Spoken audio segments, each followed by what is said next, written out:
back. So to speak, not much action missed, but here is the first action that has been seen since that little kerfuffle. Back. So to speak, not much action missed, but here is the first.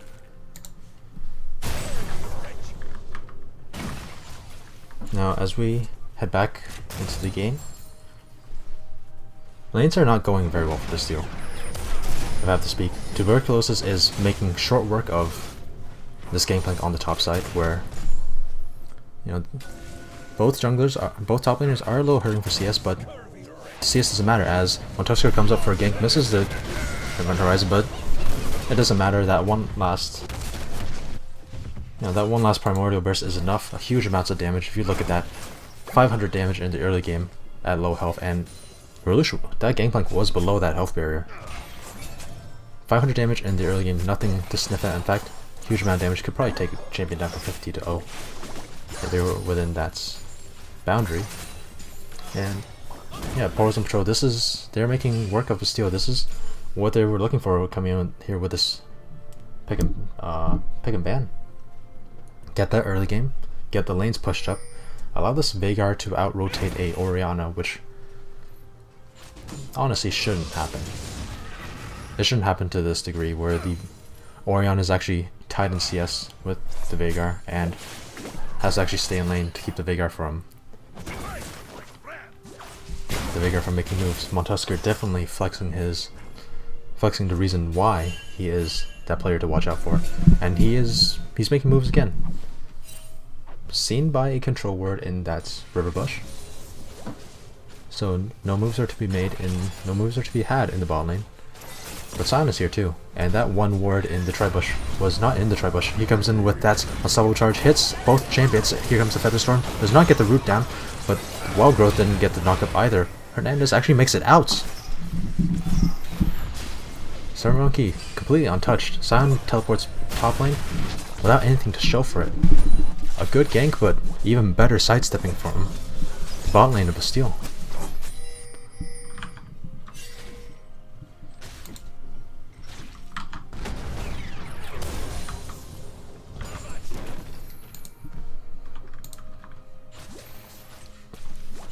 Now still going on, Rosen actually coming bot lane, comes in with that Glacial Prison, hits down, gets return kill on the Slim, forces the flash out from Pico, 2 hits, 3 hits, 4 hits on the Permafrost, gets that Zyruda. She does not have the Blade Color, she does not have the Featherstorm. The hits are coming out, but Montusker's rotating it. He has that. Ooh, and one last hail of arrows is enough to take it down. Montusker not able to get anything, does not rotate fast enough. 2 kills returned, 2 to 3 for the side of Bastille now. They're showing that they're not out of this fight yet. Now, that first dragon is still up, that mountain dragon. Would be very good for either side, actually. The side of Bastille actually has very fast Baron taking powers. Jensen gets stunned with that last solo tech of Event Horizon, but nothing else to be shown for it. Because every single time we come back up here, we see Reluche, we stay at Gangplank getting pressure down heavily by Sion. If we just keep looking at it, Sion honestly taking no damage, and hit after hit, comet after comet, Reluche is just getting chipped down, having a horrible time, but still keeping even CS, which is what he wants, but he might get taken down again here. No, this time Reluche will not have the wool pulled over his eyes. He has learned his mistakes, even if it did take 3 deaths to do so. So this is still getting low density for a side of Bastille here, but it's still good enough for what they want. They still want to scale up, and Reluche is making plays. Sends out a cannon barrage, slows down Sion by a little bit, but not enough, not fast enough for the Sejuani to come in. Might have pulled the trigger a little bit too early there. Now we are 13 minutes, almost 13 minutes of the game. First items are being done. This is a pre-13 minute Rage Blade for the side of Air is very good. That early 2 kills, exactly what he wanted. At this point in the game, definitely more powerful than Xayah right now. And ooh, this Gangplank is just caught out here. Just flashes out, so Event Horizon misses. Reluche takes a little bit of damage, Gangplank, but he's still running away. And he's getting caught by the enemies in the river here.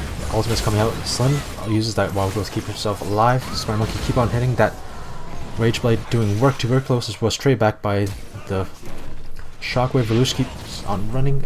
That one last Primordial Burst takes him down.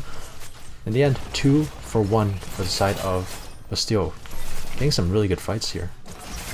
And really close fights. Blade Caller roots up the Braum. But that's shield wall is enough to keep themselves alive. There really is a strange interaction between the Blade Caller and, you know, a Braum's shield.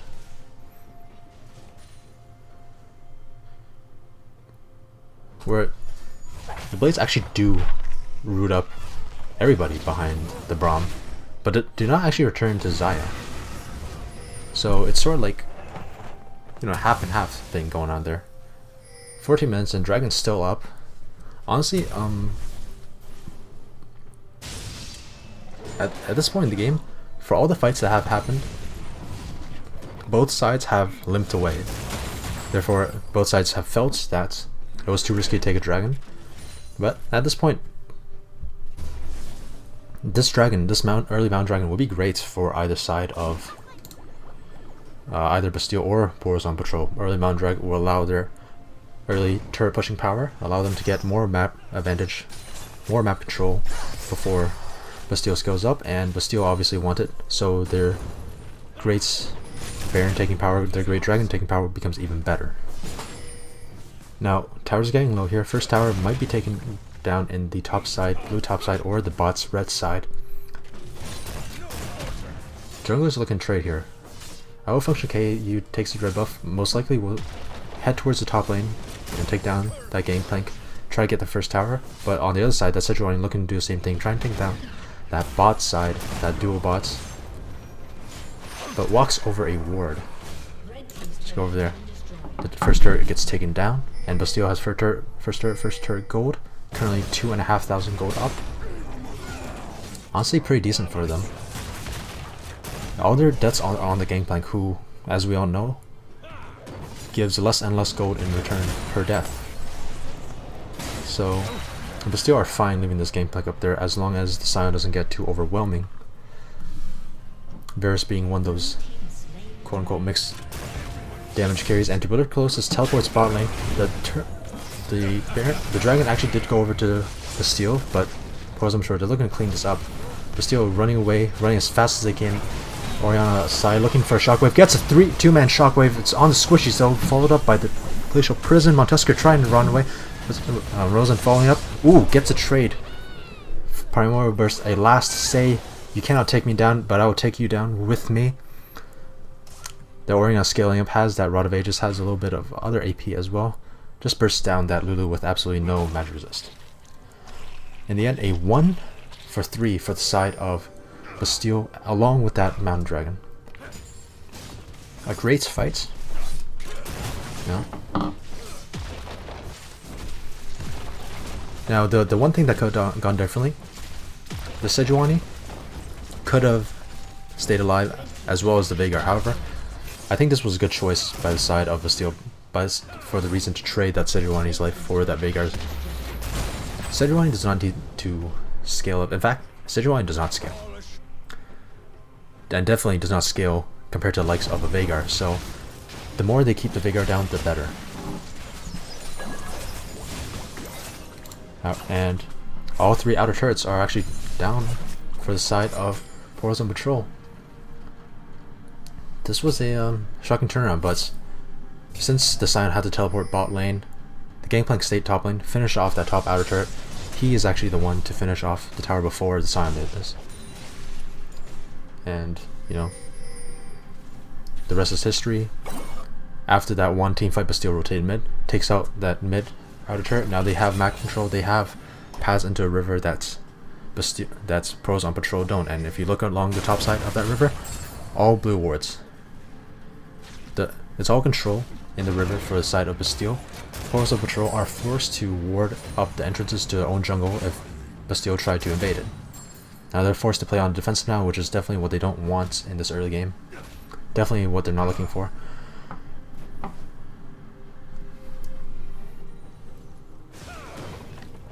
Bastille has extended their gold lead to 5,500. Now if I were Boros on patrol playing on the backside, they are the ones that has to scale up now. They are the ones, of course, they can't scale up. If the game progresses on at this rate, Bastille will scale harder than Pros on Patrol. What they have to do is they have to focus and rely on their one ray of hope here, and that is the Montusker on that Veigar. You know, he is said to be that carry on Pros on Patrol, and they have to make it work for him. He's already 2-1-1, so he's already the most fed member, has the most CS on his side. So he has the lion's share of the gold for a side of Pros on Patrol, and it should be their goal to extend that gold lead for Montusker. And as we've seen on that Veigar, that one kill on the Veigar from that Sejuani in the jungle during that dragon fight, that was a team wipe. But left alone, given to his mechanics, Veigar, the Montusker, he is able to, you know, navigate his way around the fights and navigate his way. And with only 30 seconds left, Bastille look to take down the Rift Herald. Now this is a little dicey here, but Pros on Patrol, they're not challenging, and Bastille has that Mountain Dragon, allows him to secure that Rift Herald very easily, very cleanly. They would be looking for them to use that to take down that inner ring of turrets to really break open the jungle of Pros on Patrol.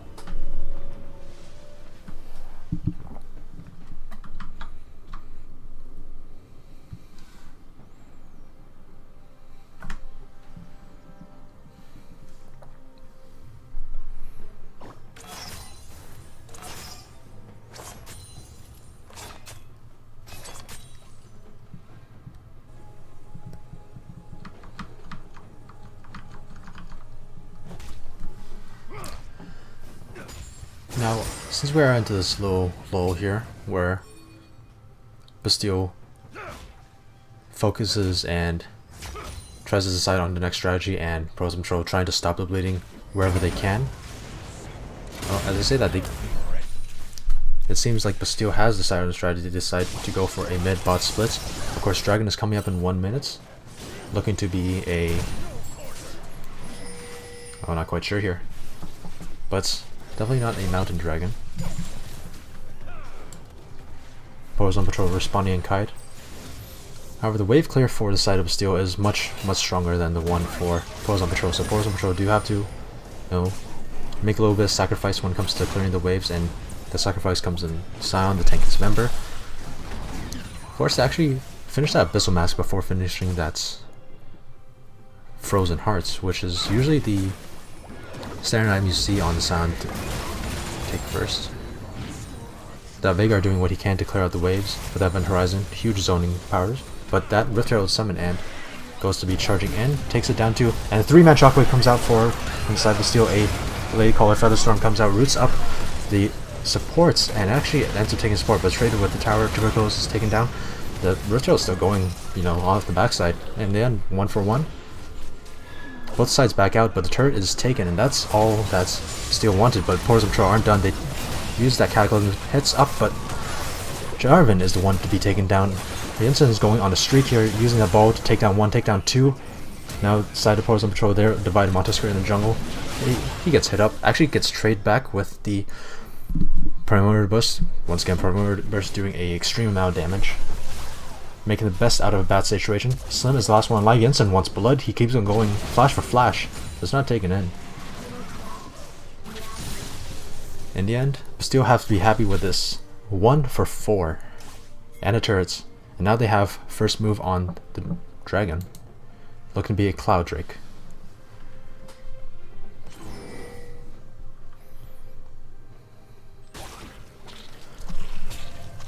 Looks to be... Now,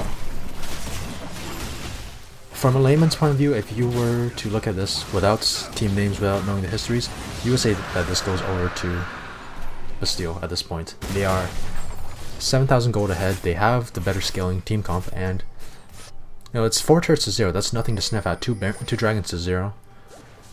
It seems like everything is going for them, but on the side of Pros on Patrol, they have been able to make things work. They have been able to just pull out crazy picks using Montusker could do, using what Tuberculosis can do.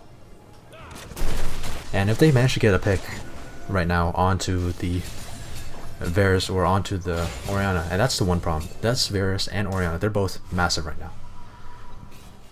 Jensen has been dealing out great burst damage, and Spartan Monkey, past few fights, he's been relatively untouched. Veigar looking to catch out that Varus right now, misses that Event Horizon and that Dark Matter. This Veigar is definitely the most scary member on the side of Portals on Patrol. It's up to him to try to keep them back, but there's only so much a Veigar can do. You know, he can dish out damage, and once that Event Horizon used, it's on a near 20-second cooldown. And in the sense of a team fight, that is almost the entire team fight. You can use it once or twice, maybe 3 times, and the team fight goes really long. But once it goes down, Bastille knows they don't have nearly as much CC as they would like. Now this Gangplank, the biggest problem for the side of Bastille, that Gangplank in that early game, going 0-4 very early on, has been allowed to farm up, and now he has hit that 2 item. That's Styrex Gauge plus Trinity Force Power Spike. You know, he does a lot of damage, consistent damage, as well as tankiness, almost like an off tank at this point for the side of Bastille. So they have a huge front line right now. And here comes that Cannon Barrage. They're looking to engage. Once the support backed off, but a great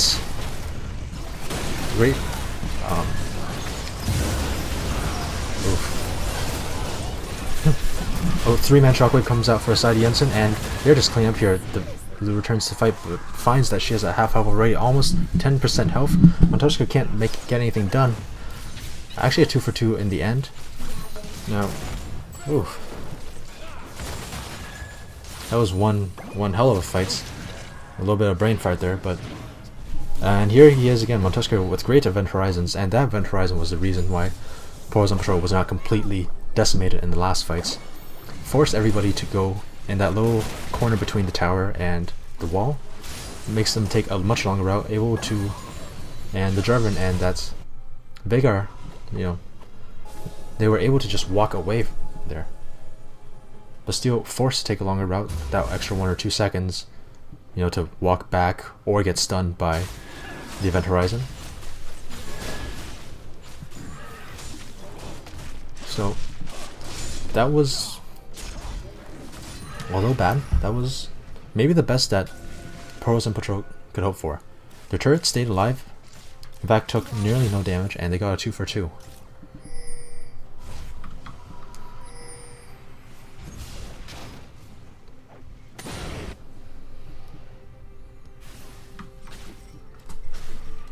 Now it is 26 minutes into the game, and on the side of Bastille, we have that Orianna, we have that Gangplank, we have that Varus, and that is a 3-item Varus, so no less. Plus a Mountain Drake, the Baron is ripe for the taking for the side of Bastille, and this is exactly what they're thinking. Clearing out the wards on the Baron, a little bit behind as well. Portals on Patrol know this, but it'll be hard for them to find a optimal fight. This Orianna creates so much zoning power. Now the Veigar is good, but he's not able to create as much. You know, his zoning is there, but he needs a team follow up for the damage. In this case, this Orianna gets down 1 shockwave, she can create a team fight all by herself. Especially when follow up with a Glacial Prison. Once again, that wombo combo coming out for the side Bastille is what they're looking for. Now this has come to a little bit of stalemate, both sides just clearing out the waves of each other. Not exactly sure if that's the best idea.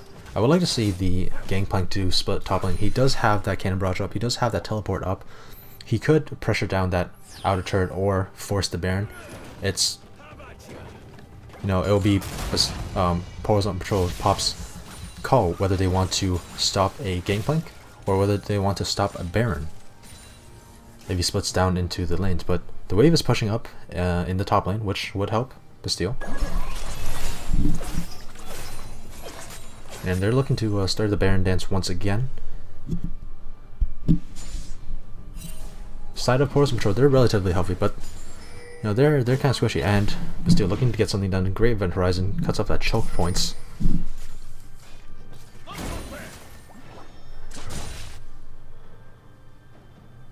And this Baron that's lasting a very long time. Both teams not really wanting to push anything. And here actually Bastille has started up the Baron. Seems like Pros on Patrol are unaware of this. They're still clearing out mid lane. Baron going down to half health. I don't believe that the Jarvan will rotate fast enough for this might end. This is a free Baron, completely free going over the side of Bastille. Very well taken. That, you know, perfect use of that small window of time in order to take that Baron. Now they're rotating over. They want to take the Cloud Drake. They took the cake. Now they want the crumbs too.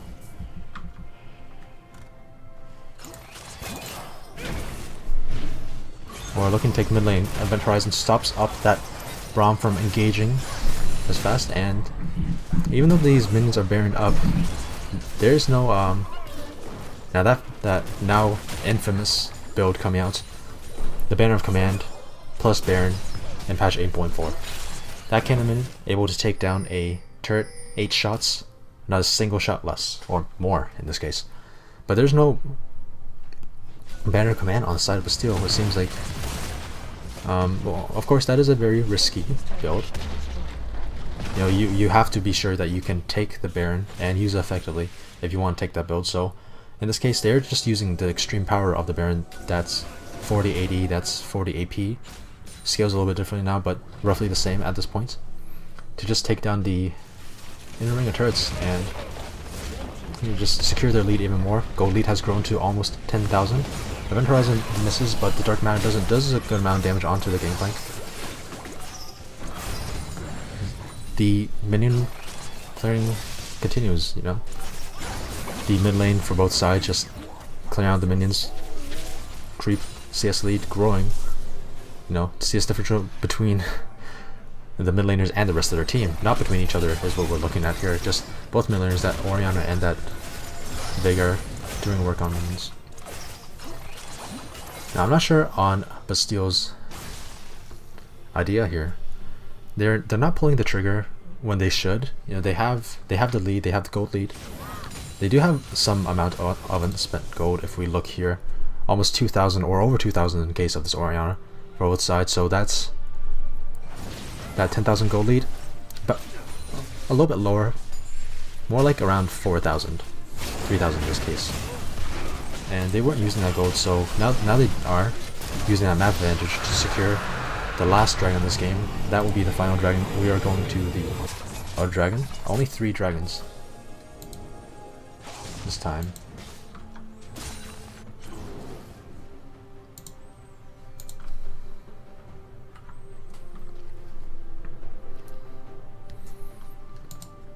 And this is good for Bastille. You know, 2 Cloud Dragons. I believe that the Cloud update has come through, in which Cloud update actually has not come through. It's still on PB for patch 8.5 in this case. A little bit mixed up with the numbers, but still very powerful in this case when it comes to out of movement combat. They are sieging up the base of Portals on Patrol, so they do have to take the longer route. That extra movement speed out of combat will allow them to rotate much faster, and will sort of just make the difference between the difference between the distance more negligible.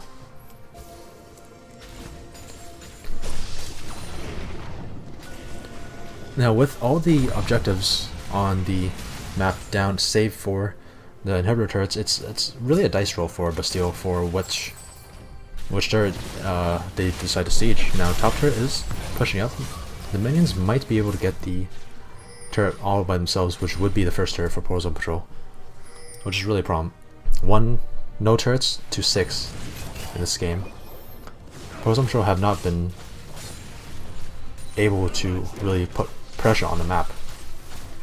They were looking to win the lanes, they were looking to make plays in the early game that allowed them to, you know, snowball that lead, but they weren't able to in this game, and as a result have just lost more and more as the team fights go on.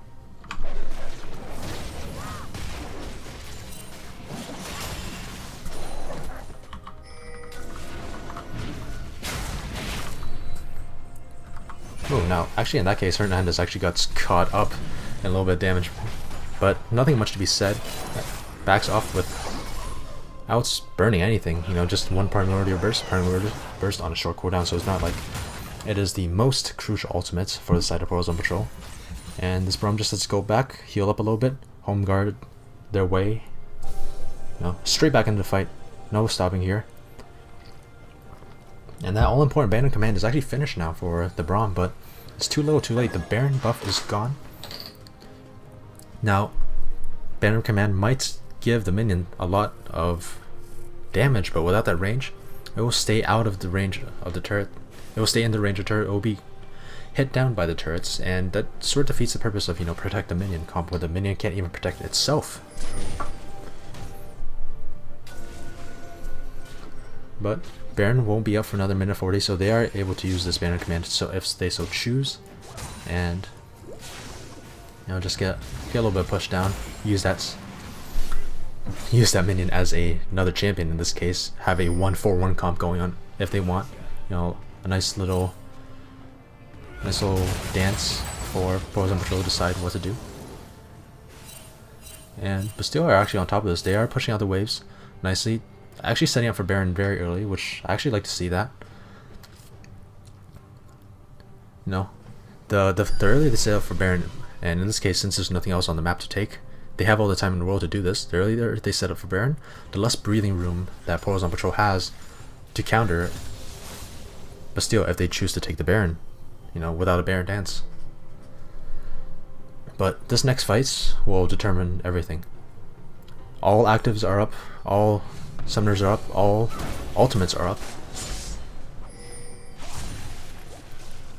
If Bastille win the next fight commandingly, they might just take the game here. Pearls Patrol win the next fight, and Baron is not already taken. They could just secure a comeback and they could make this game even. Ooh, that is a nice little dark matter. I can't even say a little dark matter because that was a huge dark matter, taking Sperm Monkey already down to half health. Single ability. That is the power of a scaling Veigar. Sperm Monkey does not actually have any lifesteal at this point, save for runes. So he actually has the back, can't lifesteal his way back up with. That's fleet footwork, and I believe the Hunter rune is the name.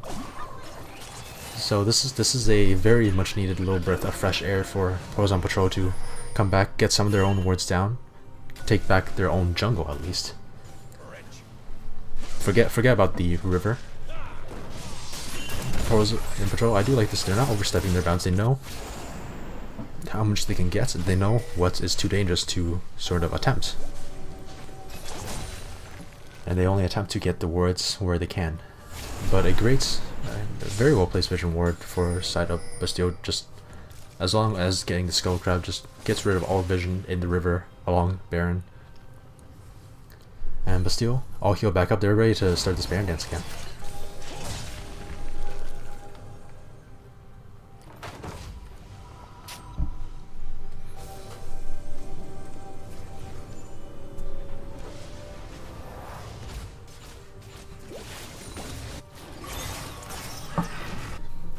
Now the short amount of time.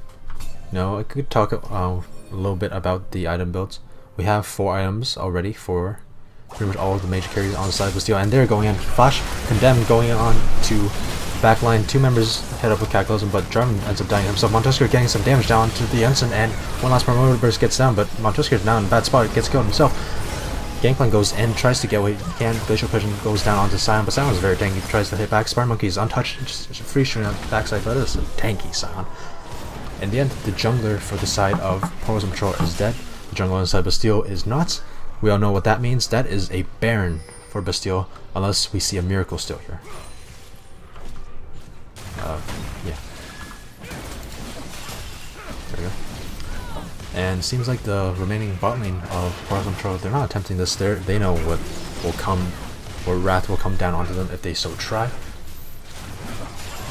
The ultimates on all summoner spells down for side of Pearls on Patrol. That all powerful Sejuani Braum combo still up. And now they're rotating. They want to take the Elder Dragon 2 of 3. Dragon, Elder Dragon plus Baron Empowered Cannon Minion of Command. It's like some raid boss that you hear about in Dungeons & Dragons, you know? It's the stuff that stuff that teams fear to see. And this, if Bastille, honestly, in this commanding lead, 12,000, 13,000 gold lead, Dragon, Elder Dragon, Baron, Banner of Command, Minion, because that's actually as powerful as anything else really. If they cannot win with this, I don't know what can win them this game. This is about as commanding of a lead as any team should be allowed to have without winning the game. A little segue to side. Portals Control managed to take down their first tower. Minions pushing up in the bot side managed to take down the bot outer turrets. That top outer turret that Sound was bashing on for the first 15 minutes of the game still up. So a little demoralizing here, and is the little mid back and forth dance going on. Portals on patrol trying to clear out the minion wave, trying to keep the Baron Power minions from getting to the base, and Bastille looking for the opportune moment for that huge push with the Baron minion. And here it is, Baron empowered cannon minion of command. It's like a champion in its own right, looking to go into the bot lane.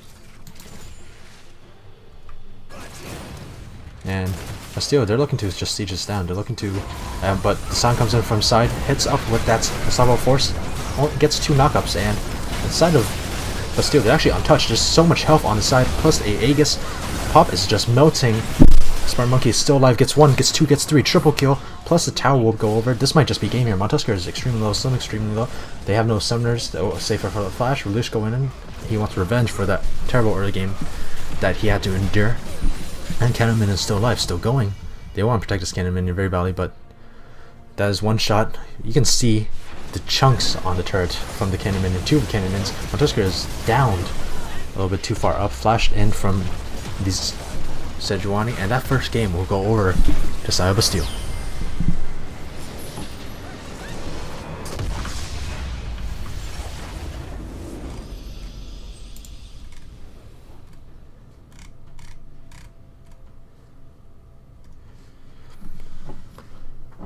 Honestly, I would have to say a well-fought series, well-fought game from both teams. And I really have to commend Bastille's performance there, where Tuberculosis, I do have to commend especially Relush's performance there, where he somehow managed to stay even in CS, and in the end actually almost 100 CS up over the Sound, despite all the poundings that Sound gave him. And I do have to commend Bastille as a whole for the way they managed to play out the early game, the way they managed to sort of keep the vital lanes up, keeping that Orianna up, and survive the mid game, survive the early game, and you saw in that late game they just sort of rolled over Portals on Patrol. There was no damage coming out from Portals on Patrol, not critical damage anyways, and the rest is history.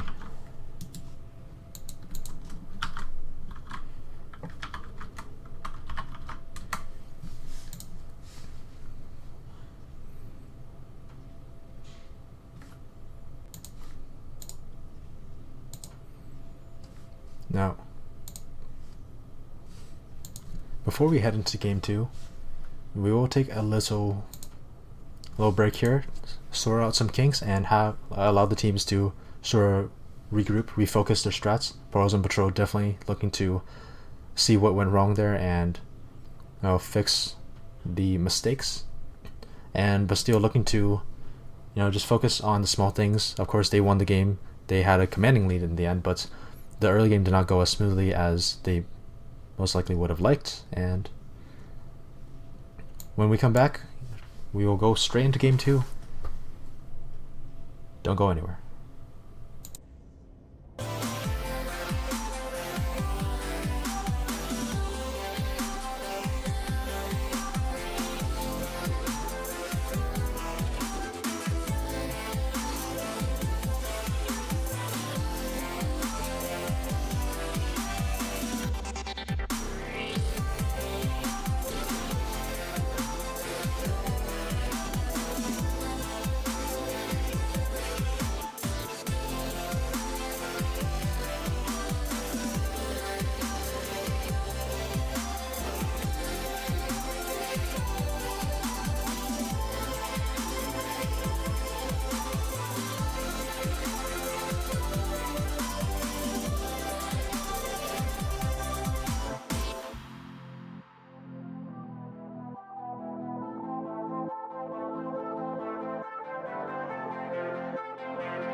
Welcome back.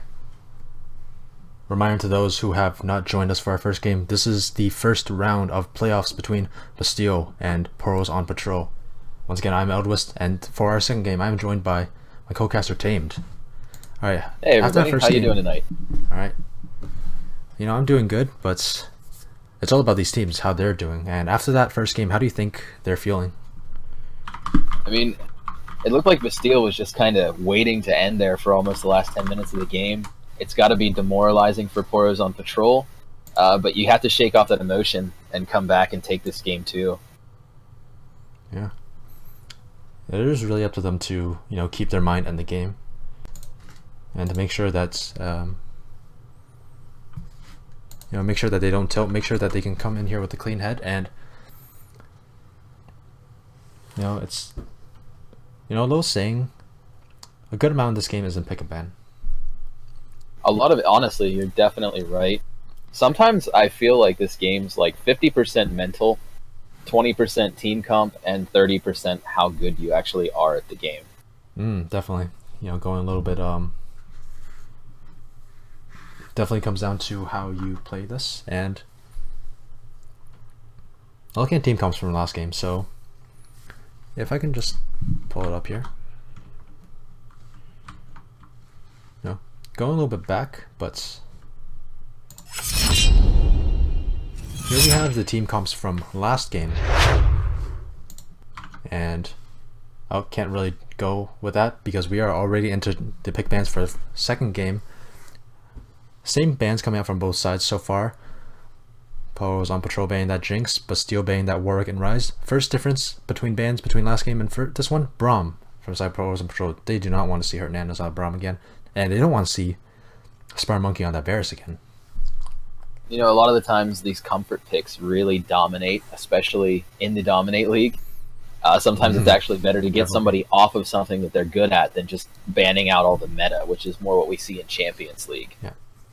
Bastille respond with their own unique ban with the Nasus, and unless I have my finger completely off the ball here for patch 8.4, Nasus is not meta. You know, he kind of is and kind of isn't.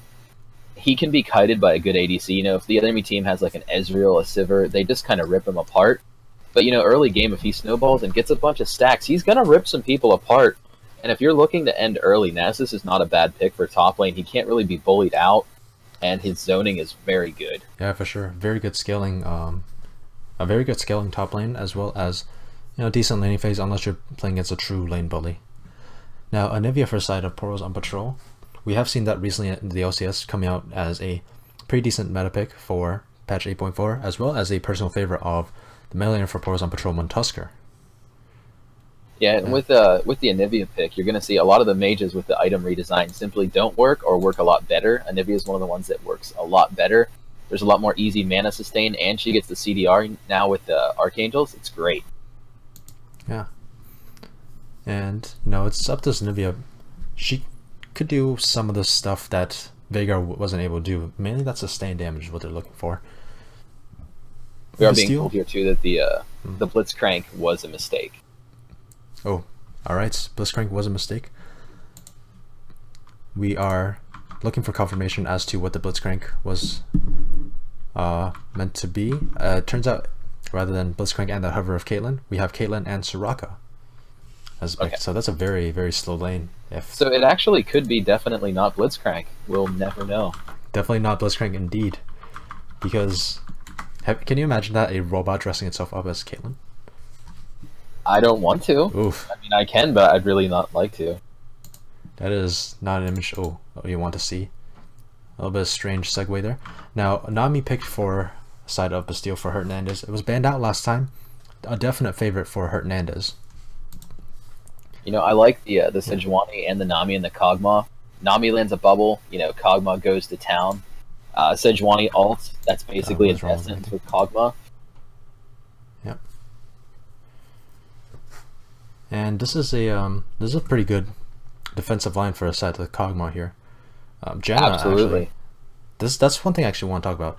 Janna, perhaps one of the most powerful supports in the recent patch. We haven't seen it yet, in either pick or ban. That's Well, there's an interesting dichotomy created by her being powerful, is that she's fairly easy for an assassin, especially ones like Zed that pop out behind, to get on her. very true. But at the same time, she's so strong, so it actually creates almost a completely different meta around the supports right now. It's going to be interesting to see what happens with the Dustblade nerf and the Assassin buff that's supposedly coming in next patch.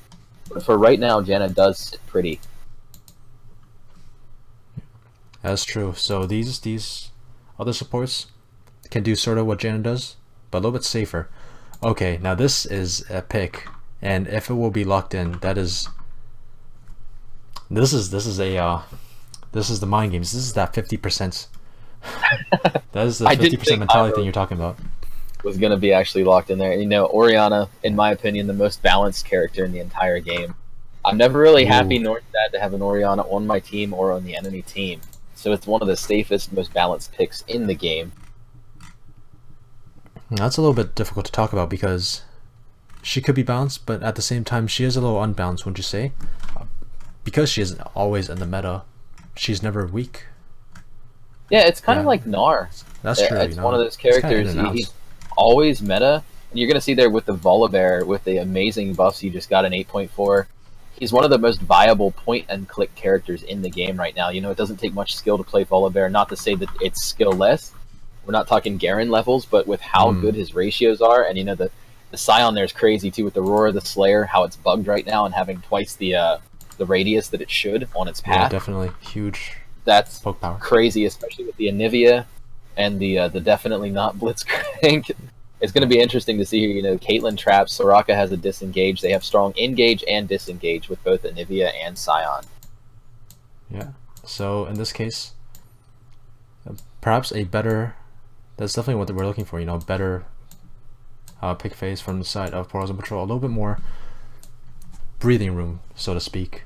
Since last time they sort of forced themselves into a corner with. Overall, though, I'm going to go ahead and say that I still like Bastile's draft a little better.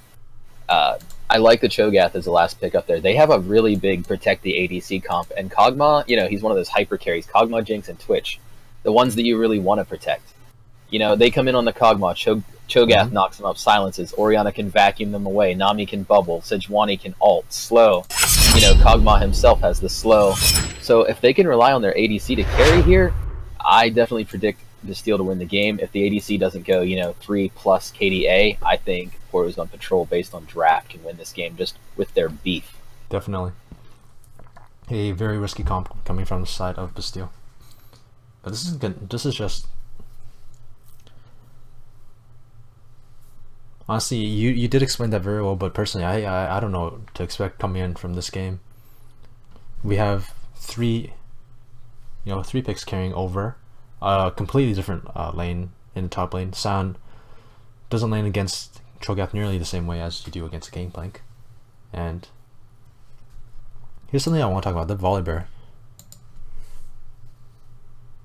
The Volibear right now, he's so beefy and so easy to play, and because of the buffs, he actually can toss out some damage and be viable across multiple elos right now.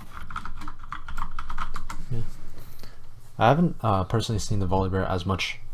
I have not played so much in this new patch so far, but can you just go into detail as to just how Volibear abuses his current power level and how he managed to just roll over teams? Basically what happened is Volibear, as pretty much everybody knows, has been in a miserable state for almost 3 years. The community lately just sort of rallied against Riot and just started screaming, spamming, almost like childish the way they were going at it. So Riot said, you know what, they're like, we're not really going to do anything to fix him, we're just going to give him obscene number buffs. Some of his ratios went up by 20%, some of his base damages went up by almost double. And they said he's priority for some sort of like mini rework VGU. Yep. But in the meantime, they just gave him ridiculous compensation buffs to just make him a disgusting ball of stats. That is just hilarious to think about in the overall course of the game. This is Volibear's one last ride. Yeah, exactly. He gets taken out. Honestly, I don't think they're going to let him in his current state. He's destroying low elo right now in terms of silver and everything. He's listed as a best ban, like a must ban right now. So it's just it's other characters like Garen and Aurelia. Anytime that you have those ball of stats characters that don't take a lot of skill to play, Hmm. they get big, and then they get nerfed. Yeah, I love how you brought up Aurelia too, because she's in the same boat as Volibear right now. I believe Aurelia is the next on the list when it comes to reworks, Yeah, followed by seems to Volibear. be, Kai'Sa should be out here soon, which is super exciting. It's nice to see the ADC meta shooken up. Hopefully, she actually gets played as an ADC. Definitely. But after that, definitely. another 2 weeks, we should see Aurelia on the PvE if we continue the current update cycle, which would be great. I was actually a long-time Aurelia player. I'm very nervous because I played her. I actually got up to gold in season 3 and 4, and it looks like we're getting kicked back. A little bit of. Looks like Bastile's support disconnected there. Yeah, it seems like. Oh no, it is both teams' top laners actually. Perhaps some little pick ban problems. I know personally in my games I've had that problems where my top laner was not paying attention and ended up banning who he was supposed to pick. Or no, he ended up picking who he was supposed to ban, and oh man, that ended up horribly because that happened to me one time it was streamed.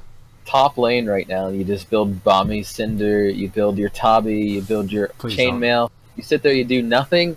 You have no brain if you play in the top lane right now. Apparently, this is not my personal opinion or the opinion of Risen Esports, but you apparently just do nothing. So it's not that far-fetched that they can't click a simple button.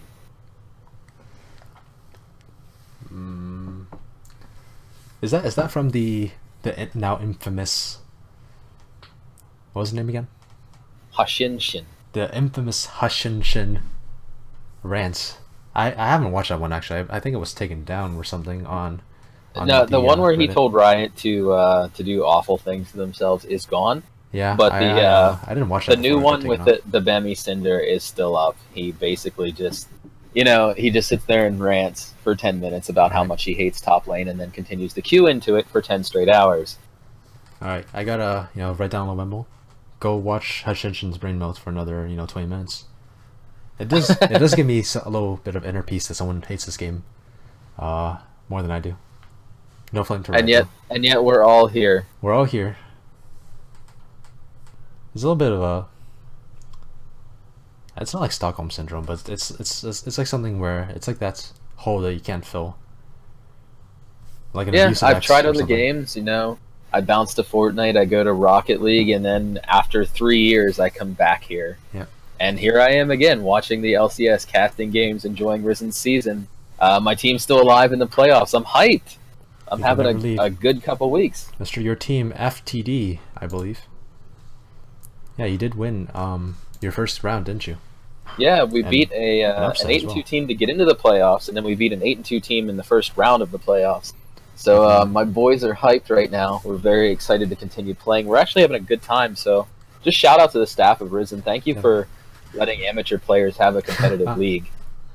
Yeah, I want to actually continue on that. Since we have a little bit of time due to some production problems, I kind of want to talk about your game right now, as we have covered most of this game. You have had a pretty good storyline coming into this, didn't you? Yeah, we just scraped by.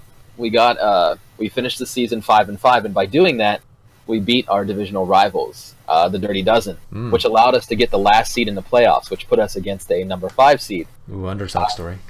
We 2-0'd them last night, but what makes it interesting is that next week we then go back to face the Dirty Dozen again. The team that we beat to get into the playoffs now has the chance to let us continue or end our season.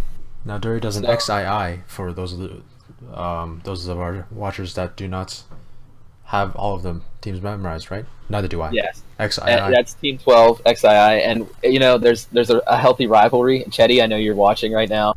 He'll send me some trash talk. I was in a ranked game today, and he just sent me some trash talk on League. So it's healthy though, and it's fun, and having rivalries is great. Everything I like to see, a little bit of healthy rivalry, a good community growing.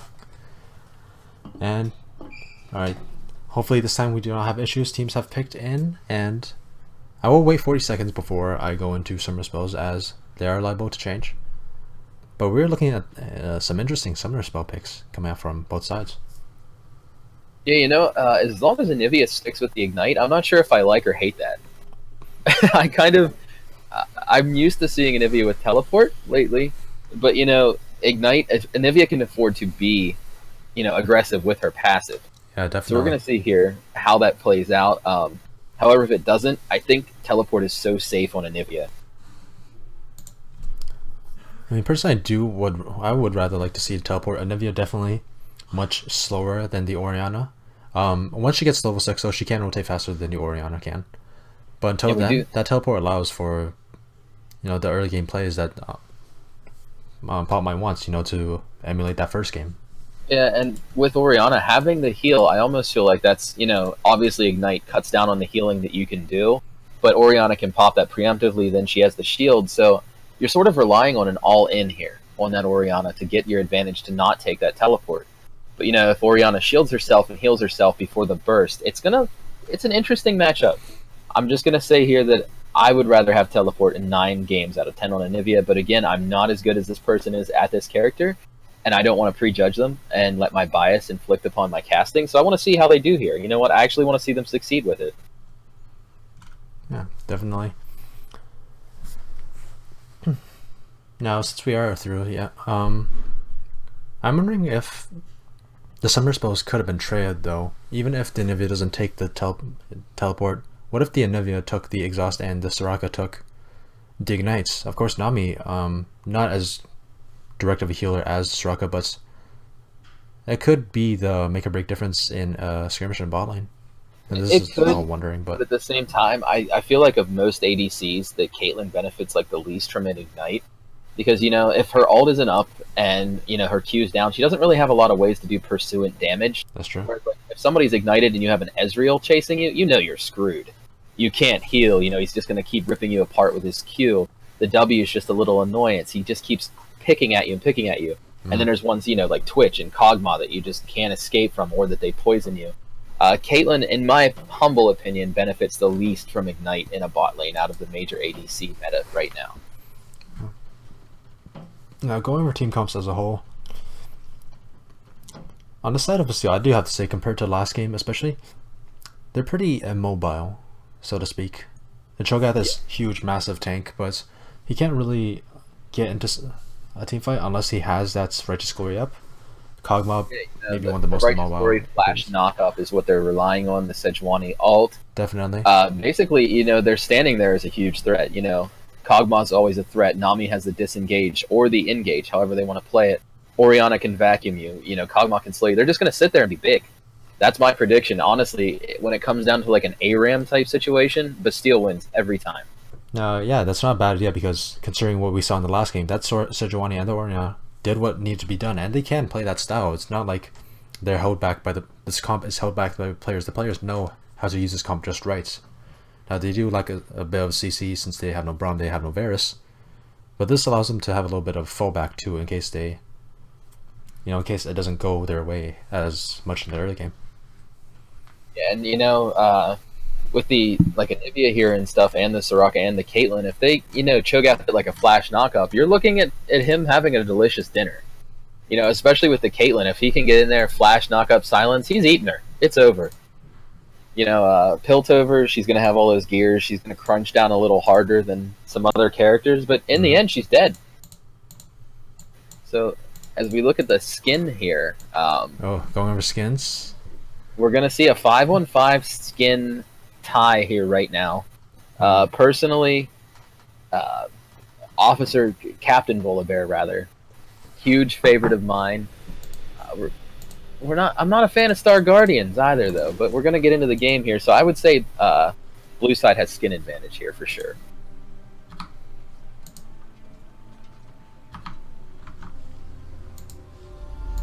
We load in here. I'll introduce red. We have Verluche on Cho'Gath, Rosen on Sejuani jungle, Jensen Orianna mid, Spartan Monkey, Kog'Maw ADC, and Hernandez as that Nami support. Dear God, don't let Cho'Gath ever be an ADC. I'm so sorry. Ooh, definitely not what you want to see. Now on the red side, coming in switching sides, we have Tuberculosis back on the Scion in top lane.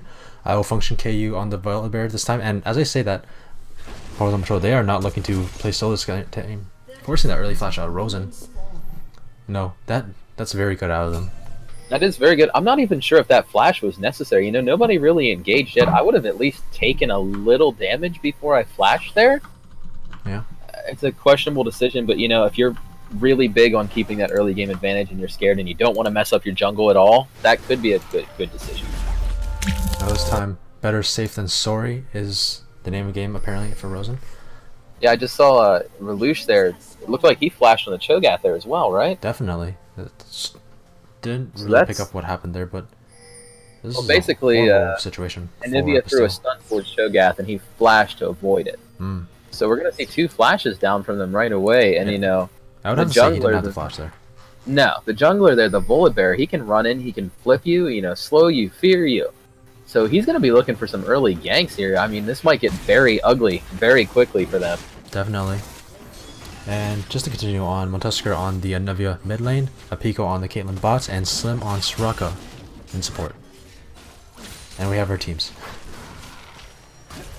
And definitely with the Cho'Gath flash being down, I would have to say he 100% didn't have to do that. He was in top side. The only one close was the Volibear, and a Volibear Anivia definitely can't take down Cho'Gath in the early game. Yeah, no, not at all. Especially if he was willing, just to knock up, spend some mana to get away. But again, better safe than sorry. We'll see if any plays happen before those flashes come up. They were used early, so they'll be back early. Yeah, definitely. They will be back. The Rosens will be back by the pre-7 minute mark, maybe even 6 minute mark. So as long as he doesn't gank before 6 minutes, which is, as we saw in the last game, perfectly viable. He didn't make his first gank until maybe 7 or 8 minutes. It seems like that flash being down is only detrimental if the Volibear decides to invade. Yeah, absolutely, and I do like seeing the Cho'Gath into the Scion pick here in the top lane because Cho'Gath has that amazing passive that he heals and gets mana off with every kills, including minions. So he can actually sit there and take that Roar of the Slayer from the Scion and just say, you know what, I'm the bully here, not you. And he is showing that bullying power here. See the Roar of the Slayer going through the Cho'Gath. They're doing almost nothing. Yeah. Cho'Gath definitely having an easier time than last game, but still a little bit same as the Gangplank as well when it comes to the mana problems. He's not taking Kleptomancy as he would on the Gangplank, so he has a little bit less. Plus, he doesn't have Corrupting Potion, so definitely a little bit less when it comes to the mana. Relush would have to sort of ration himself when it comes to how much he wants to force his lane. Yeah, absolutely, and I'd like to note here too, while we're still in the early game, no stopwatches. So it's still used as a niche, but the stopwatch meta seems like it may have come to an end. I am happy enough about that. Of course, stopwatch meta changing because of the fact that it only activates at 10 minutes, much later than the most important times for a stopwatch to be had. And I play, I'm a big Talon advocate. I love the character, I love playing him. So that was devastating to me. You're my new best friend now. Another person who loves Talon. I've been called a Talon one trick once or twice. Really? I do have fond memories of Talon personally. My first and second. And like 75% of my pentakills are on Talon. This was the old Talon, of course. The new Talon. With the silence. With the silence. You just walk up and silence somebody and slowed them by 100%. With the blink and the auto attack reset just... Oh my gosh. Some of the old builds are really crazy. So, up here in top lane, as we get back to the game, we are seeing them doling. Cho'Gath's going to need to farm a little bit. His mana's getting a little bit low. Sion's mana cost extremely efficient up there in that top lane. And right now, the longer this goes, the more this might go in Tuberculosis' favor. Relush's, the Cho'Gath's mana, even though he gets it back from getting kills on the minions, it's not enough. Especially as the Scion keeps on going in. And Volibear comes in with that Rolling Thunder flash, rooted up with the Equinox. That Smart Monkey flashed out, but a little bit too late flashed out. He doesn't even get the damage down from his passive. Great first kill with that Cho'Gath, and that's Soraka combo. Flash. It was clean. I'm interested there. There's no vision in that bush, it looks like, for either team here on my end. So, Volibear was just kind of chilling there, and the simple, Trinket Ward actually could have avoided that gank. I know that they were shoved back a little bit, but there is that safe spot by Blast Cone to ward that bush, and I would consider that imperative against a jungler when you have flashes down on your team. He's going to be looking for ganks. Yeah, it definitely felt like they could have avoided that. Smart Monkey was playing like he had vision, even though he didn't, and was just pushed up right beside the wall as well, not even in a safer part, closer to the sidewall. So we're going to see the first backs here out of bot lane and Volibear all going back at the same time. Wouldn't be surprised to see them all reset together and Volibear to actually basically come back with them after a quick little clear. Oh, and we just see that Anivia hitting that level 6, using quite a bit of mana, but trading back when it comes to the damage as well. It will just poke down with that Glacial Storm. Yes. And we are going to see here, Orianna does have an 11 CS lead now. Anivia picking up the tier. Yeah. Orianna probably soon to back here as well. But, getting that early CS lead can actually reap pretty big on mana-hungry mages in the mid lane. Definitely. Oh, we see a pretty... This is not first back you want to see for a Kog'Maw. Forced to get that Executioner's Calling as the first item. Definitely problematic when it comes to getting damage. Of course, he does want to scale rather than force an early kill. But Executioner's Calling is not known for giving you damage. I believe it's still only 10 AD, the same as a longsword. No, it's 15 AD, but the healing, could be good against the Soraka. But that's good when their jungle comes down. Also, yeah, you're right. It helps against the Volibear, helps against stats. Yeah, they're going to need Sejuani to make use of that item. So obviously they have team comps going on right now. I would assume that they're saying, hey, I'm going to pick up Calling, we're going to hit Soraka. That would be a prediction of me. Oh, and Montusker just... He is on his comfort pick right now. This lane is his kingdom. Even though he's down 15 CS, he's having an easier time than the Veigar at this point when it comes to how much pressure he can exert in lane. I would like to note that the Drake that's up right now is a mountain. That's pretty imperative. As we get into the siege meta again with the Baron Banner of Command buff that's viable in 8.4, Mountain's very big, and you can see the teams here are pinging it. It looks like Sejuani may want to start that Drake here soon. It's either the Drake or a gank. Something has to happen out of Bastile's jungle here. Compared to last game, they will be hard pressed to take this dragon later than last game. They left that mountain dragon in the last game up until I think 16 minutes. They only ended up getting 3 dragons in that game. An early dragon this time would be what Bastille wants. Absolutely, and with the meta right now, with the Banner of Command Baron buff, it's pretty important to get Mountain. I would say almost as important as Infernal. They're in their own league now, for sure. Definitely. We see Volibear in the bot side. He's not sitting on any wards, but Bastille are so pushed in that it doesn't matter anyway. I will function. It looks like he will be forced back as he can't find anything in the spot lane. No, it's really, even the threat of him being there is really enough. But Definitely. If he can back and finish his jungle item out here, obviously he's going to go Cinder Hulk. He's already got, the Bammy Cinder. So that's actually not that bad of a back for him. Yeah. He does have 48 CS, which is, 2 advantage camps over Sejuani right now. Since we are in that little bit of a slow moment here, going a little tangent. Honestly, even if Volibear is a little strange to see in the meta, I do enjoy casting him. He has some of my favorite ability names in the game. They just sound so powerful. What is it? Rolling Thunder? Rolling Thunder, like Thunderclaws, Fury of the North or something. He's like, sounds like he's from Game of Thrones, this guy. Let's hover over it. Rolling Thunder, Frenzy, Majestic Roar, Chosen of the Storm, Thunderclaws. You can't go wrong with names like that. Yeah, but I will hope that when Volibear gets his inevitable VGU, that maybe let's focus on that Thunder a little bit. You have the cool names, but you don't really feel like a lightning imbued bear at all. You just feel only in your ultimate you just feel like a bear. And even then, that lightning is so brief. Ooh, Relush just going a little bit too far for his own taste there. Force a flash out, else he will be taking tower shots while knocked up. Oh, Rosen catching out auto function KU. He's on Rolling Thunder, gets that 30% movement speed, enough in the early game, as he also has boots while the Sejuani does not. I mean, if their thing that they're going for here is to let Sejuani farm and win team fights, they have to be careful. Yeah. I mean, it's not happening right now. Volibear is, has the assist. Looking to get the kill, and he actually does under a turret, gets that feast down. Early game still does, I believe, 350 damage, enough. Tuberculosis this time is the one that doesn't respect his laning opponent. Well played actually by Relush, using his abilities to just straight up counter Sion. Yeah, anytime you can pick up a solo kill in top lane like that, that's great for your team. It's going to allow him to, restore, probably have a safe back, maybe get a little chip in. No, he's going to go for the back, which I don't blame him at this point. He has a 15 CS lead. It's probably going to, I hate to sound like a Shin, but he's probably going to back and buy Bammy Cinder. Oh. No, actually going for the Glacial Shroud, which makes sense on the Cho'Gath. Looking for that early the horn item, Righteous Glory. Horn item, what am I saying?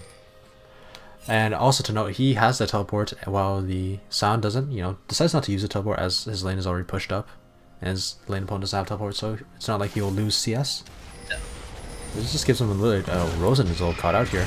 Actually caught up on Tusker as well. Forced to use a Glacial Prison to get a wall. Flash, Rolling Thunder onto Sejuani to keep her away from the Blast Cone, and she accepts her fate. Decides to just stop, stand, stare down the bear. Stand and be counted there as Sejuani goes down, you know.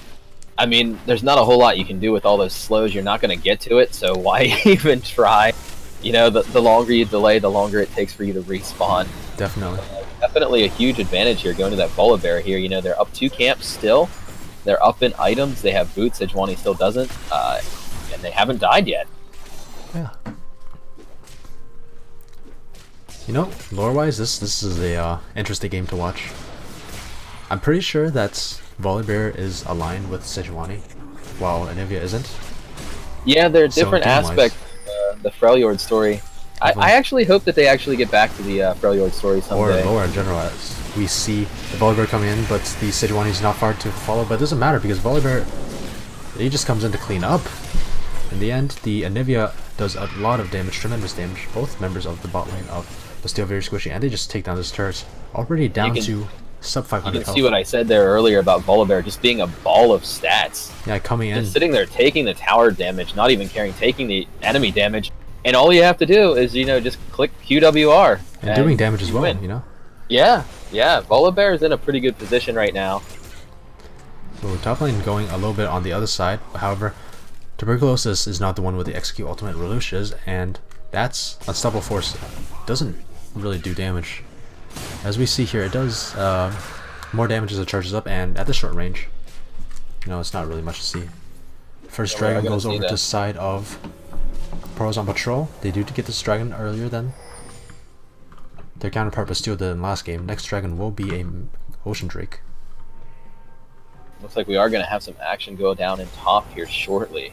Yeah.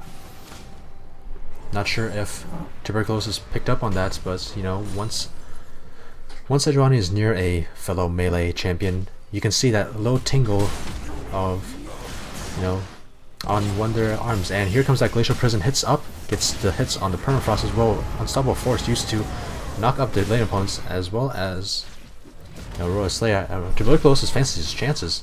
Relush does not have enough mana. Pico goes in, flashes in for some basic attacks, forcing Rosen to flash out. A great...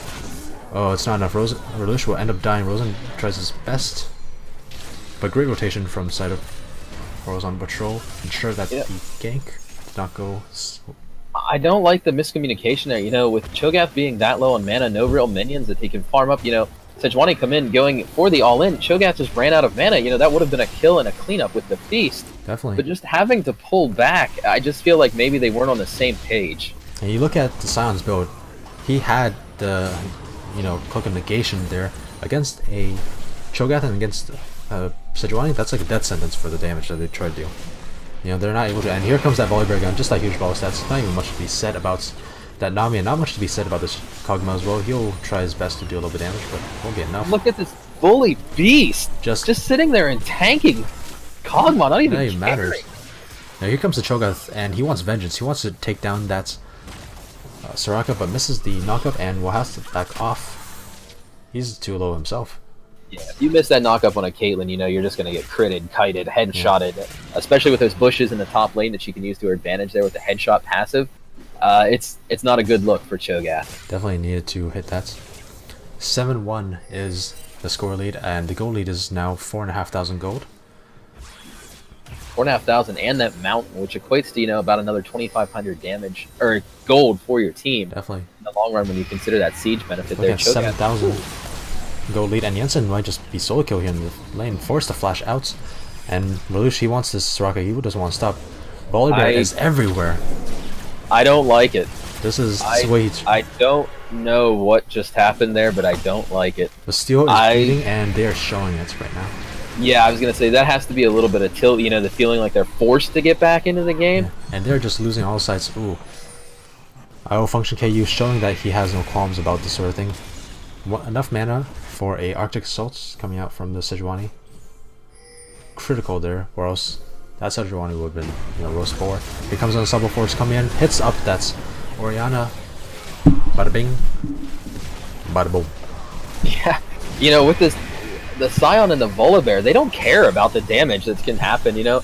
They're going to pick up, they're going to go almost 7,000 gold up at this point, you know, 6,500 gold. You know, they can go Herald freely right now if they want to. Volibear's damage is going to tear that Herald apart along with the Anivia sustain.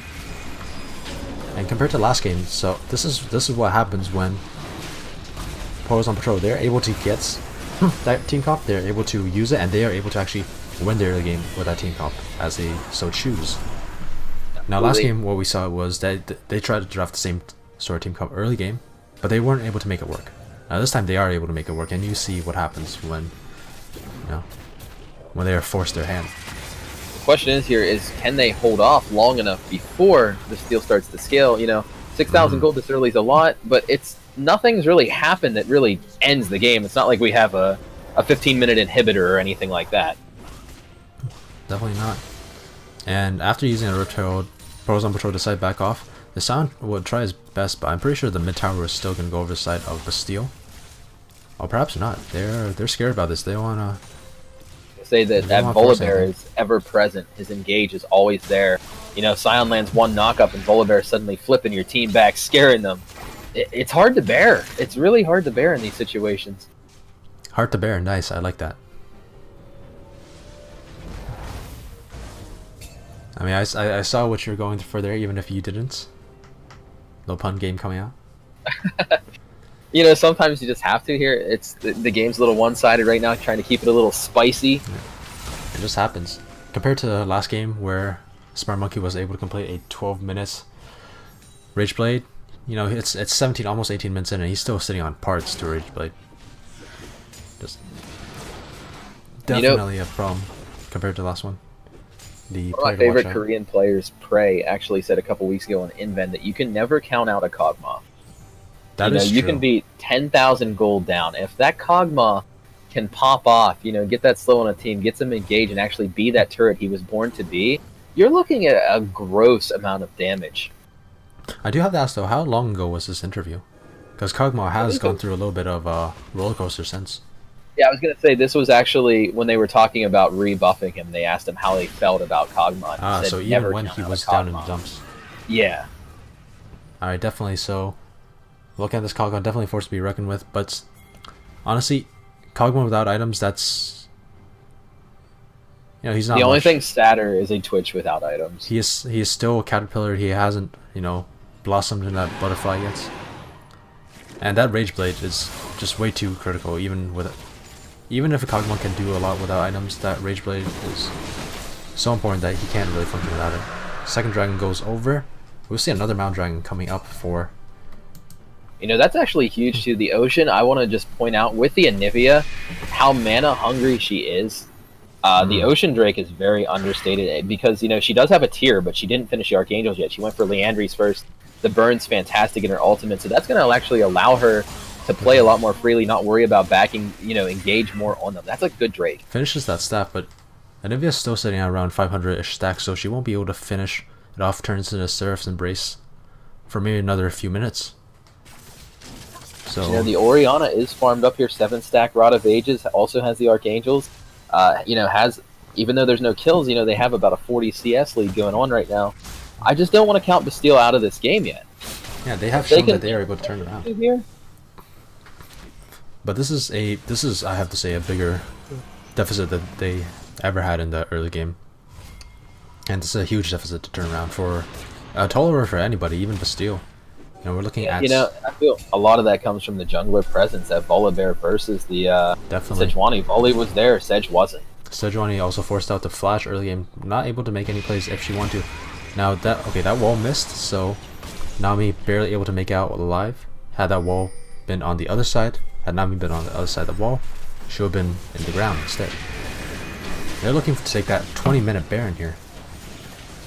But Bastille know this, and Bastille have a Shogath with flash. They have that Sejuani here with Smite. They're looking to take this down, and the Smite!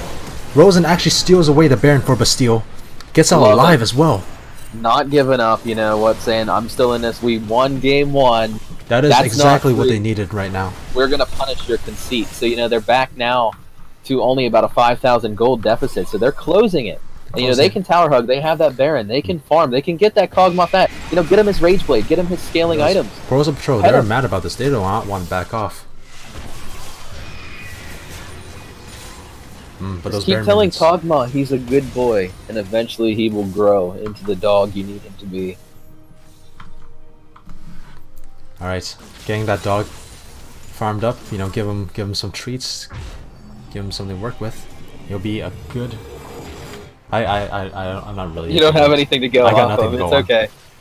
No, sometimes my banter can be a little hard to bear. That whole Kog'Maw is dog thing, I never really follow up on that myself. Well, I think a lot of it comes, you know, from the Pugmaw skin. Definitely. And he, you know, he barks when he attacks, and even when he's not in the Pugmaw skin, it can be equated that he's barking while he attacks. Right, definitely embracing what the community says about Kog'Maw. Now, I do have to know about this game. Compared to the last game, Bastille wasn't this far up over Pearls on Patrol. However, if you were to compare their vision, how their vision was last game to this game, you would have felt this that way. While Pearls on Patrol are up this far, their vision, not so much. Yeah, actually, right now you will see, you look in, you don't really see aggressive vision from either team. You see, you know, the generic river wards, but you know, Soraka is going to start changing that up a little bit here. But I'd like to see both teams get a little bit of deep vision here, you know, especially, you know, Poros on Patrol with this advantage that they have right now that's actually slowly whittling away. The gold lead, you know, it's down to almost 4,000 now, so it's closing even more on this Baron power play. But if they don't do something, their lead will dissipate. Definitely, but still, they're not doing anything either. They need to get some real concrete plays, some real concrete evidence that this Baron is worth it. So far, all they're doing with it is to try to regain a bit of ward advantage, bit of map advantage, bit of CS advantage. But we don't see any towers, we don't see any dragons. Of course, dragons. I'd like to point out that Sion did get a banner of command, so they were planning the cheese strategy. But, you know, they did manage to steal it, or that may have been game. And here we see the Sejuani just walk up and say, you know, it would be a shame. It would be a shame if somebody stole away your Baron that you were so relying on. Yeah, especially with that banner of command, that's a huge blow because, you know, Cho'Gath has the Righteous Glory. It doesn't look like they have a banner on their team yet. Gonna go ahead and make a bold prediction here. Next Baron ends the game.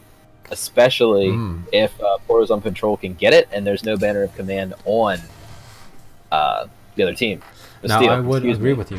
I do agree with you that if Poros on Patrol get that next Baron, they could end the game. But if Bastille get the Baron, if they use the Baron the way that we see them using Baron now, I'm not so sure. That gold lead, at the highest, it was around 7,000. They've only brought back around 5,000 now. 2,000 gold is not what you want to see for a Baron power play, especially when you're down by this far, especially when there's so many turrets left on the map. That's true, but I will note here too as well, Kog'Maw actually caught up with Caitlyn and CS a little bit. Only down 25 now, was down almost 50 at the beginning of this power play, which makes sense. You know, they're kind of turtling and farming it up. You know, Sejuani's still behind in both build, CS, everything. But you know, you got to give him props for stealing that. So I won't talk trash on them yet. Definitely, even without the Baron, you see how much trouble that Banner of Command minion gives. He's still there. It's still around 30% health. My goodness. Looks like we're gearing up for an inevitable fight here mid. You know, Poros on Patrol do have some great vision over there, as it looks like this tower will go down. With this tower, they are sieging up this tower, and they are showing that they want this. And the tower is given over for not much, you know. But still, they're scared about this. They really don't want to force anything that they don't have to. Do not like the uncontested Drake here at all. They have to contest this, and that, in the end, that's a blue buff went over to the side of Anivia. Seemed like the Sejuani wanted to save her smite, but for what? She's not going in. She's not trying to steal away this dragon. She could have taken this away. Anivia with an awesome area deny there. Definitely, and here comes the Sejuani. Ooh. Volibear still goes in, and Jensen hits that 2-man shockwave. Might keep himself alive, and he does. The tidal wave also used for disengage. Tuberculosis is not done, and doesn't have the unstoppable force, but still has the last body release coming in from his backside. He's by himself, however, cannot get anything done. He will die in the end.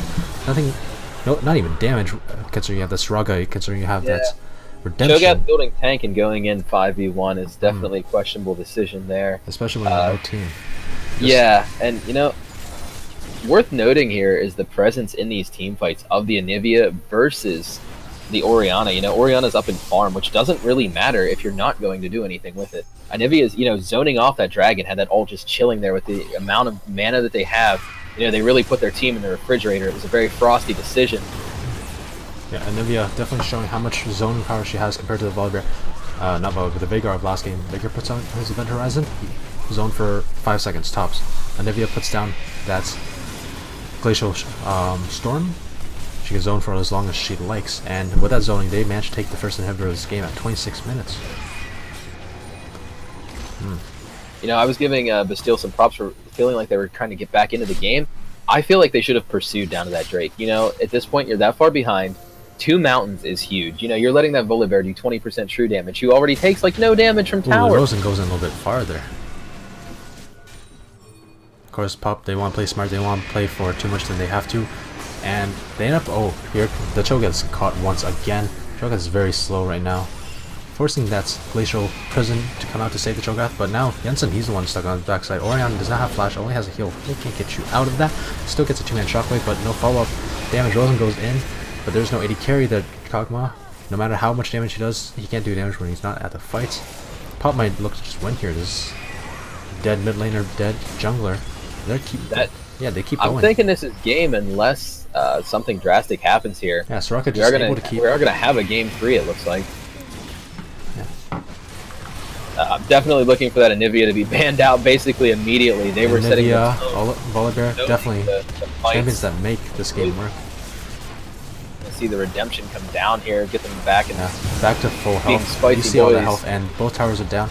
There's nothing to stop this 5-man from steamrolling the Nexus. We're still trying the darkness, but they cannot make this work. Oh, well, can they? Here comes the tidal wave down onto 3, knocking everybody up. Smart Monkey's actually heading from backside. He's not down this time, but he gets hit up with that Lord of the Slayer. Very close. He's trying to take down everyone else. The Scion is taken down, but now he's entered his dark form. Smart Monkey trying to stay alive. Actually dies to Scion passive. Jensen by himself lonesome here. Cannot get anything done. Oh, does some decent damage. But now Montusker and Slim, they're on to Nexus now. They're trying to finish it down. They don't want anything to finish. Can he get done? Jensen finish off this rocket, but can he finish off that? Ooh, it gets it down. Passive. Force into egg. They're still alive. Still alive. Triple kill for the Orianna to keep his team alive and an ace. This is so yeah, Jensen actually just messaged me there saying he hates your throat and wants you to have to cast longer. Ooh. So he was just gonna, you know, stop that. You know, he's like, you know, we're still gonna lose this game, but not without making our casters suffer just a little bit first. Wait, I'm sorry. Who messaged that? Jensen there, you know, taking out the Anivia, stopping that. Of course, thank you, Jensen. Shout out to my favorite mid laner who, by the way, I've casted Bastille once before, and Jensen did not even have the courtesy to show up to that game. He was off with it, either his friends or family on vacation. Shame on him for choosing a social life over playing amateur League of Legends online. And you know, too, it's for me this weekend. I believe it's going to be like, I've done 5 casts, and I think it's going to be my 4th time doing Risen's Most Wanted. It just keeps happening. I mean, this is going to be a free Baron here. You know, that it's, you know, nothing really matters. We're going to see this just but Rosen's still Baron alive, go for and free, I this man think. is shown to work wonders. Here comes down Sabo Force, knocking away that Sejuani, but Sejuani's still tanky. Here comes the teleport from Cho'Gath, knocks up that Scion, but tanky as Scion. Kog'Maw hitting in the backline. This Kog'Maw is just hitting, but that wall knocks away Reluce. Reluce is still alive, goes back in. And Nivea is on the backside. Great! Shockwave taking down a Pico. Bastille turning this around. Tuberculosis being taken down. Reluce has to walk off the side, or else he will be taken down by the... But this is a turnaround. How could this be happening? Montusker trying his best to keep his team alive, but zoned away by this Cho'Gath. This Cho'Gath is coming alive! Keep a look on those Winions though. Look in the base right now. You got 2 super waves marching into the base. Nexus only at about 40%. Baron fight happening. Oh my god! Pop's not forcing Bastille's hand. Pop is just trying to keep them down, but But still, they're very low. They could just die to the Baron here. Oh, they have to back off. Pop, make this work. Not gonna work. Oriana does not have the wave clear to stop him. He wants to go in, but he's a little bit too far. He might get taken down for himself. Smart Monkey's actually alive. He's heading on the backside, forcing off that Zhonya's. Zhonya's not enough. And he'll get taken down. No trades, actually. But still aren't looking to take down the Baron. They're happy with this. A 1. Did they even die? What is happening? That was a 1 for... No, did Jensen die there, or did the Orion die, or did he just back? Just back, but just back. That was a 0 for 4. What is going on? Oh my goodness. And Oriana lost almost all of her health during her supers in the base. Like, what is happening right now? 2-1 team fights. Still down 4,000 gold. However, in Pulse Patrol, they're going straight back into this. You know, they died, but they're, you know, dying is the best way to heal themselves back up. This Sejuani's here, but she has no smite. They're looking to go in. Cho'Gath is in there. Does not get the smite this time. Does not get the consume. And this is a dangerous fight. Smart Monkey comes back. He has at full health. He's probably down, but he's on the tanks. Tanks not what you're looking for. The Pico is still alive. The Caitlyn could be free firing backside, but he's forced away. Takes down Sejuani with 1 shot, 1 kill. Smart Monkey is being taken out. Exhausted, however, so forced back away. But that great bubble onto Caitlyn keeps her from going up. Jensen going with the sombrero. Still has to hit down with a QE. Note that their inhib did come back, so the mid pressure is not great. Smart Monkey's a little bit too far off. Lelouch puts himself at the front line to keep his AD carry alive, but his AD carry doesn't need to be killed alive. His AD carry is online right now. But still forced to zone themselves away from the giant San. Still does great percentage health damage, taking down that Nami to half health. And once again, Montusker is the one alive. The Pico staying alive at just a minimum bit of health, but still don't know about this. They're not going. Smart Monkey's not looking for that 1 extra shots. And another. We went from a 9-kill deficit to a 5-kill deficit. My God. The goal was up to almost 8,000 there. Now back down to 4.9 thousand. Like, what is happening? Looks like a Cloud Drake, which you know, a Cloud Drake this late in the game isn't really influential, but if they want it, they can grab it. No, I thought maybe they'd have the Kog'Maw, you know, just blast it down really quick. But you know, they don't have the vision right now to really know where they are, so it's understandable they can go with. I would still have to say, though, considering the situation that Horizon Patrol was in before this game, they still have Baron on 2 members, on that Anivia and on to that Caitlyn. They could still come ahead on this. I mean, I would think that somebody has to just go grab that Drake, basically, for free.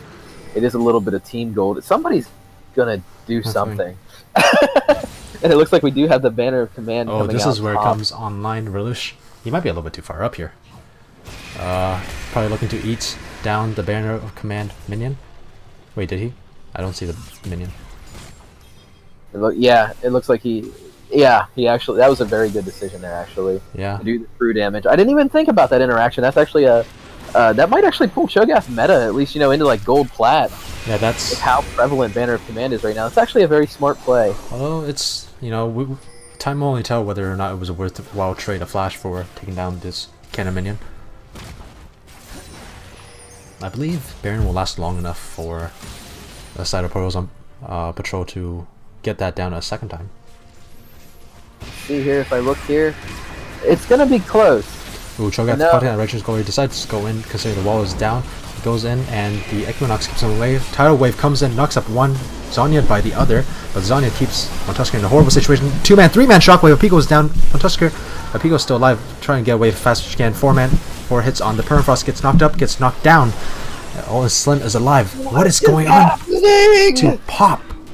Tuberculosis is still alive, looking to rotate, looking to keep the waves from pushing into space. 2,500 gold difference at this point, but you know the minions are over there. Oh my god! But still pushed up. They have so much gold on the map available to them. They're 2,000 gold down, but they're down 8 turrets. Those 8 turrets are just free gold. 2,000 gold down, 1,000. Still 2,000 gold down actually. But that 2K gold lead negligible at this point, and will become more negligible soon. Especially, you know, with the Cho'Gath knocking that wave back for free. I guess nobody really cares about the Cloud Drake. Honestly, can't really blame them, as we are going to see this gold lead be whittled down to just about nothing.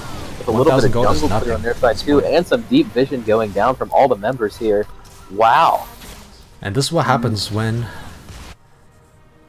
that was in the last. So I'm speechless. Just I gotta take a moment right here. Well, just from an analysis standpoint here, Kog'Maw had 100% uptime in that last fight. You know, even during that 3-man shockwave from Orianna, the vacuum power, you know, it synergized perfectly with a Kog'Maw ult. You know, when he's AD, it's not that much damage, but it's still popping the team with the huge damage of the Orianna ultimate. And he just had unabated uptime, just blat, blat, blat, blat. And it's just going to keep happening. Definitely. This is why Spark was the player to watch in our power rankings. Porza Patrol looking to take that last Cloud Dragon, but but still say, sure, take a Cloud Dragon, whatever.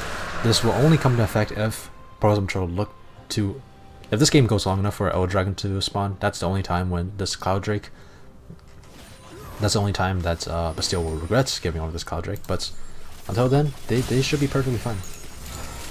We will see the Elder here in a little bit, but will the game even be going? And we're going to see another banner of command in the mid, this time from Bastille. It's so hard to kill them, and it's so easy to do. It's time for Bastille. Gold lead still 1,000. You know what? Until gold lead goes above 5,000, I'm not going to talk about it, because until then, it's nothing. But we're talking about a game where just 5 minutes ago, the Nexus was at less than 1,000 health. It was down to 270 health. This is one hell of a story. Anivia was having the passive Orianna using all of her abilities to burst Anivia down on the Nexus just 5 minutes ago. Now we're talking about aces, reverse sweeps. Like, it's crazy. Look at the vision they have in their own jungle. Amazing plays coming out from Jensen here. Okay, here we go. Also worth noting is that just a few minutes ago too, Orianna actually backed and saved their Nexus at the expense of almost her own life, just tanking the super minions with the face. Definitely. It was necessary though, and in the end, this game is on wire's edge, a knife's edge, the edge of a precipice, the edge of a cliff. It's like Sherlock and Moriarty, Jutko, and I don't know, just making comparisons here, but this will be Pop's. Even though they look to be ahead, this will be Pop's last stand. Yeah, we're talking about like just a slobber knocker, as some people would call it here. Slobber. Is that what people call it in Philadelphia? A slobber knocker is a fight where two drunk people are just punching each other to the point where I see how that works now. Yeah. They just trade blows. It's actually like almost like a colloquial type of fight where they just agree to punch each other as hard as they can. Yeah.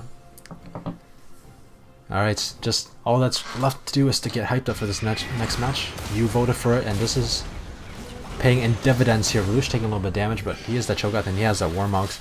He cares not for your measly damage. And that Cho'Gath is up to what, 11 stacks at this point, I believe?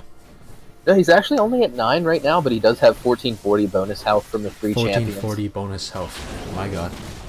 He still has 2 million to be materializers. Yeah, that's actually another thing that's becoming meta right now, is actually just hanging on to one of them. Yeah, that makes sense. So you can get rid of the banner. The banner of command is the meta right now until you get into like basically masters. Yeah.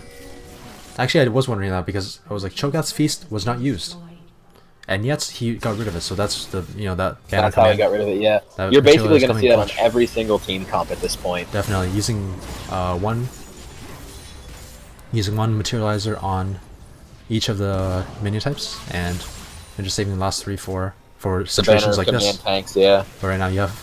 All right, here we go. 1 banner of command minion versus 5. Oh, the banner of command minion goes down. Pop out on the ropes here. It's a joke, and it's funny that you say that and everything. But think about that. That took 5 people hitting it for what, 3 to 5 seconds to take down one minion. It's a Kog'Maw with the end game builds. Yeah, exactly. And it looks like we are going to see probably the final fight of the game here. Speaking of that Kog'Maw was on 4 items. We saw what that Kog'Maw was able to do with 2.5. My god. But this 4 items, especially with that moral reminder that Shark will be eligible force flashed from that Volibear. Would definitely be imperative that Bastille take away that flash. You can see Bastille setting up around the Baron here. If they had actually gone for it, they could have had it done by now. Probably. It's a little bit late to go for it now, but I think they're just baiting it. I think they have faith in their fight. And they are going to pass that over one you knockup. here. However, it gets another knockup on tuberculosis, but a great Glacial Storm keeps the rest of Lelouch's team from going in. He fairly flashes out in time. A shockwave missing. The ace and hold tanked up by Smart Monkey, but Smart Monkey cares not as he has a great amount of lifesteal. You know, that's okay for Cho'Gath. He loses his flash, but he's going to have that back. You know, with the Warhawk, it's already half back. They are missing that all-critical shockwave that won them the last 3 team fights. Shockwave cooldown is about 60 seconds right now? Yeah, it's about a minute. With average CDR, it's, 45, 50 seconds. It can actually be used almost at the beginning and end of the team fight. Yeah, so this is a very short window of time, and Pop aren't able to capitalize on this right now. The only thing that they got in the end was the flash off of Cho'Gath, and if our last team fight shows anything, Cho'Gath doesn't need that flash. You're going to see here too, you're going to see minions are actually starting to push in every lane for Bastille. So those outer lanes, look at top. It's definitely got a huge wave crashing. That might actually be enough by the time it gets down to base if they allow it to take that tower. Now that wall is used, and that was the trigger point for Bastille's last engage. Relution decides not to go in on this though, decides just to play the game as there are 2 banner command minions. There's just too much to work with, and without the flash, this Cho'Gath's knocked in and out. He uses the ultimate onto the thing. The Soraka. A 2-man shockwave takes down the Volibear, takes down the Scion, and in the backside, that Smart Monkey is just getting hitting. Relution's still alive, but not for long. Gets taken down finally by Montusker. Montusker's still alive. Ooh. Jensen is he is on a tear right now. Montusker getting that last hit down onto the blast cone, but what is... Have to kill the Kog'Maw. It's a basic principle. They had him down there to 220 health. Kog'Maw is bringing it back. But still looking to take Baron. Oh, they can. They definitely can. And then there's that wave I was talking to you about. Look at that. And if you're crashing into that tower, tower's going to lose about 10% of health per second. We're looking at another about 5 seconds for that tower to go down unless Anivia can clear, which she will. Yeah, and you can just see how fast Baron is going down, even with just that's Kog'Maw spitting flames. And we're going to see how many... We only see one banner of command on Bastille here, but it is ready to go. Cho'Gath will be back up in 10 seconds. Look for them. But maybe force a quick fight at Elder, but they can basically run it down mid. Now you say that Bastille only has 1 banner command versus a 2 from Pop, and Bastille want to use that. Teleport coming in from Relush, but stopped by Montusker. The home guard used for a millisecond. Pretty much just used to get out of base faster, and that Elder Dragon was actually down before it even started. Yeah, Elder Dragon going over to Bastille, which doesn't going to do a whole lot for them. It will give them some AD AP and a small burn. Mostly for the denial buffs, but it's the denial right there. Definitely. They're choking them out. Look at this. They're now up. You said you wouldn't mention the gold lead again, but I have to. They're now down up in towers. They have the advantage. And they're still down 5 towers. 3 fights in a row. 3 fights in a row. Kog'Maw just blah, blah, blah, blah, blah. And they just can't stop it. He's a heckin' good boy. And since that last fight, Kog'Maw just straight up, bada bing, finished up. That's Runons. Just straight up buys the Runons, not even item pops. And if Jensen is able to get the shockwaves that he has gotten previously, Kog'Maw will be able to tear a hole into 3 champions at once. So this fight will be 3 times. Mortal Reminder with the Wit's End and the Rage Blade. That is disgusting. And Blade of the Ruined King stacking with the passive of the Into the Abyss. It's gross. There's so much synergy between Kog'Maw's kit for just right-clicking with those items. And it looks like they're talking about maybe getting that top tower. They did just ping it. Yeah, it is very low there. The minions crashing onto the top wave again and again. There's no teleport on the side of Cho'Gath, however, so he can't split. And there's a huge minion wave up there. Somebody will have to answer that. It will be Cho'Gath. Just gonna see a little passive vision battle here, but come on, Bastille, you gotta push. There's your tank wave. You're only gonna get 1 more tank wave with your Baron. They're just letting it go down mid. That's so crucial that they get that on that banner command on that minion while you still have Baron. Cho'Gath uses banner command in top lane. I think that's a very good choice. It forces them to go top lane where the turret is already low. And if Bastille play this right, they are, they're putting Pop between a rock and a hard place. That's actually true there. If they don't notice it, which, they obviously don't have vision on it right now, it's going to force them. And if it forces them, they can just shove it down mid. That's a free inhib for them. However, it does require at least 1 member of Bastille to go top lane in order for a Baron buff to even apply. And Relush, without that teleport, it's risky. This is... Everything, of course, everything has a cost. I was gonna say, look at it. It's actually it's fallen down. It's down to about 500 health right now. Only But it is 500 gonna health. keep pushing. Yeah, only 500 500 health. health on a tank minion. Never really been good with minion health points, you know. It's been one weak point of mine. It's just strange to keep track of a minion's health. Don't you think? But we have to keep track of Cho'Gath's health as he goes down below half health, no matter as you know that Warmogs will pop in at any time. And here we see, you know, plus 300 health a second. As they're just A-ramming here in the middle with, you know, Cho'Gath getting 146 health twice a second. Remember what you said about ARAMs for Bastille's comp? Yes, you said they win the absolutely. ARAMs. And that's exactly what they're looking for. However, those Caitlyn traps are creating work for Cho'Gath. Have to get through slowly. They are going to lose the Anivia here, so let's see if they engage. You know, Anivia has to go clear that wave. It's easy for Anivia to clear, but that does create a window of opportunity. It's basically immune to magic, as you can see. Anivia can do nothing. We see that huge minion wave going bot lane. Bastille looking to finally finish down that outer ring turret. It's 46 minutes in this game. Death timers are past 1 minute at this point, and anything goes down, and they're down for the count. You know, hindsight is 20/20, but I'm not sure how I feel about Cho'Gath blowing that banner atop and then nobody supporting it. Well, in the end, with the Baron buff, you know, it can attack from almost the second turret to hit the second or the third. True. They could have just stood there and just zoned them out and just let Cho'Gath take the damage and just, you know, they got the silence, they have the threat of the vacuum, they have the Sejuani ult, they could have just stood on their own minion. Definitely. In the end, it still goes out, but now there are no Baron buffs, there are no Dragon buffs, you know, it's just straight fisticuffs, no tricks. Each man for themselves, or each woman. You know? I respect. It's all about the quality here, and this game is equal everywhere. And 20 kills on each side. Gold difference, 5k in the lead for Bastille, but again, negligible at this point. Come again. Knocking on that door, bottom lane. Minions are still going to be in their favor when they do meet top. Neutral minion wave in the mid. But now this Anivia is just 6 items. The minion waves are... They're made out of paper. You absolutely need that banner of command, actually, in order to even siege down the turrets of pop.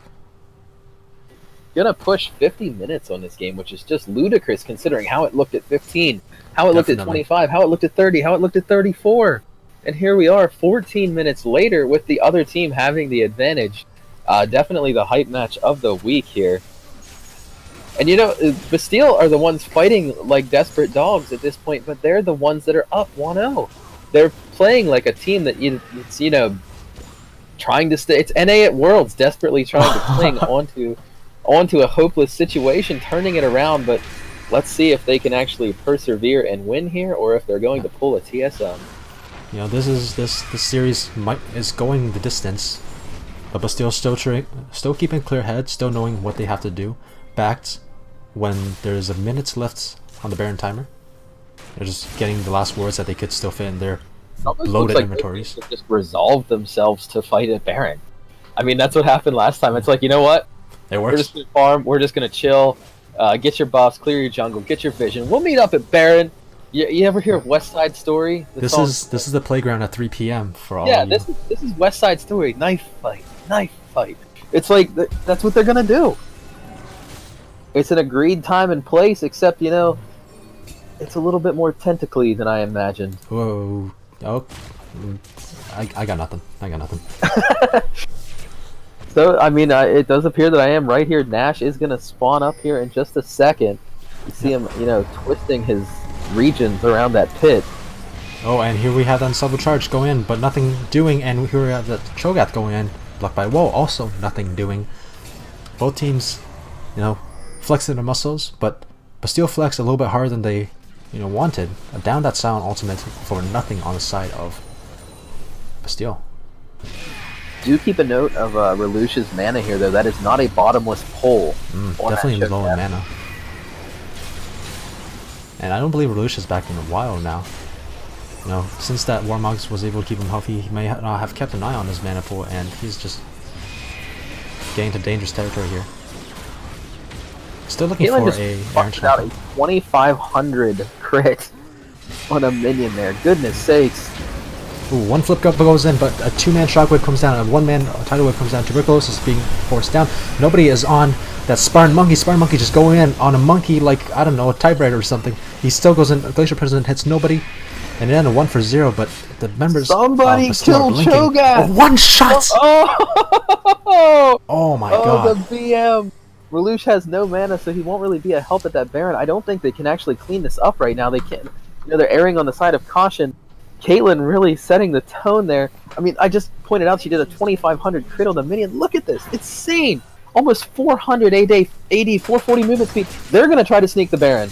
And they could here. They used a very well-placed Baron command in the bot lane, and Jensen's knocked up, but there's no follow-up, so Jensen caught up for a first time, done for nothing. And this time, finally, that literally Pop has secures the to man. be the game. And I am an English major. I know that I just misused literally, but I mean it. It literally has to be the game. That's what we said last time, and we can't No, count.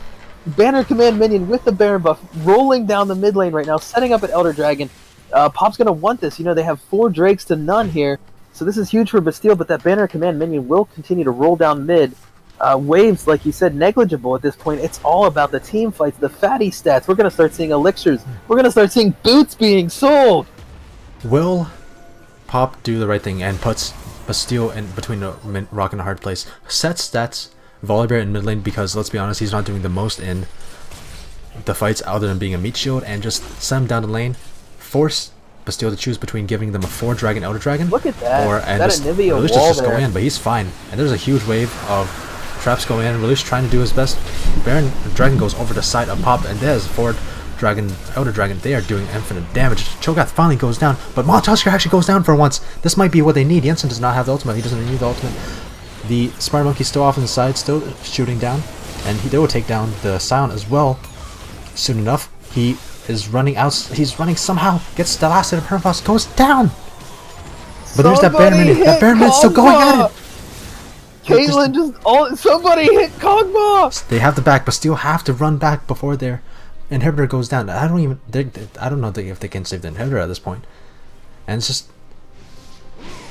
taking damage, going back over, looking at that inhibitor. Actually untouched right now, but still managed to make it back in time. Oh my god. What is life? Why was I born? Why does nobody hit the Kog'Maw? Are we gonna see an hour-long game in This is Risen going Esports? Are we gonna see an hour-long game? I was not prepared for this, mentally or physically. Honestly, I have to go wash at this point. Everybody knows casting. Casting is... You gotta keep hydrated. You gotta keep a little overhydrated. Yeah, my water is gone. I need to stand up. If DX Racer is watching, you need to give me one of your cool chairs so I can have a fancy streamer chair for my hour-long cast. We are we're 3 minutes spectator delay, but if any team member managed to hear this, do you mind pausing the game for a couple minutes so we can all take a break? Because I think everybody needs to take a break at this point. Kog'Maw does have that red now too. Like, how much growth can one character? For now, we're gonna look at the gold here. Kog'Maw is sitting on 2,500 gold. This Orianna is sitting on 6,500 gold. Kog'Maw does have the elixir too. Like, yeah. Wow. Well, I don't think he has enough in order to sell the boots and get a final last item like a Quicksilver or a Guardian Angel. Maybe Guardian Angel, but Guardian Angel would probably be a good pickup on him right now. definitely. With how He has well it they've to- done, with how much disengage they have on their team. I don't. Are they just gonna wait for another Baron and just fight again? It looks like they are. Neither team wants to make a move because both teams know exactly how crucial this game is. They know how close this game is as well. Gold differential, I'm not going to say lead because a lead means that it means something, and this gold lead does not mean anything. We're gonna see an hour-long game with 200,000 gold, like 5 Barons, 3 Elder Drakes.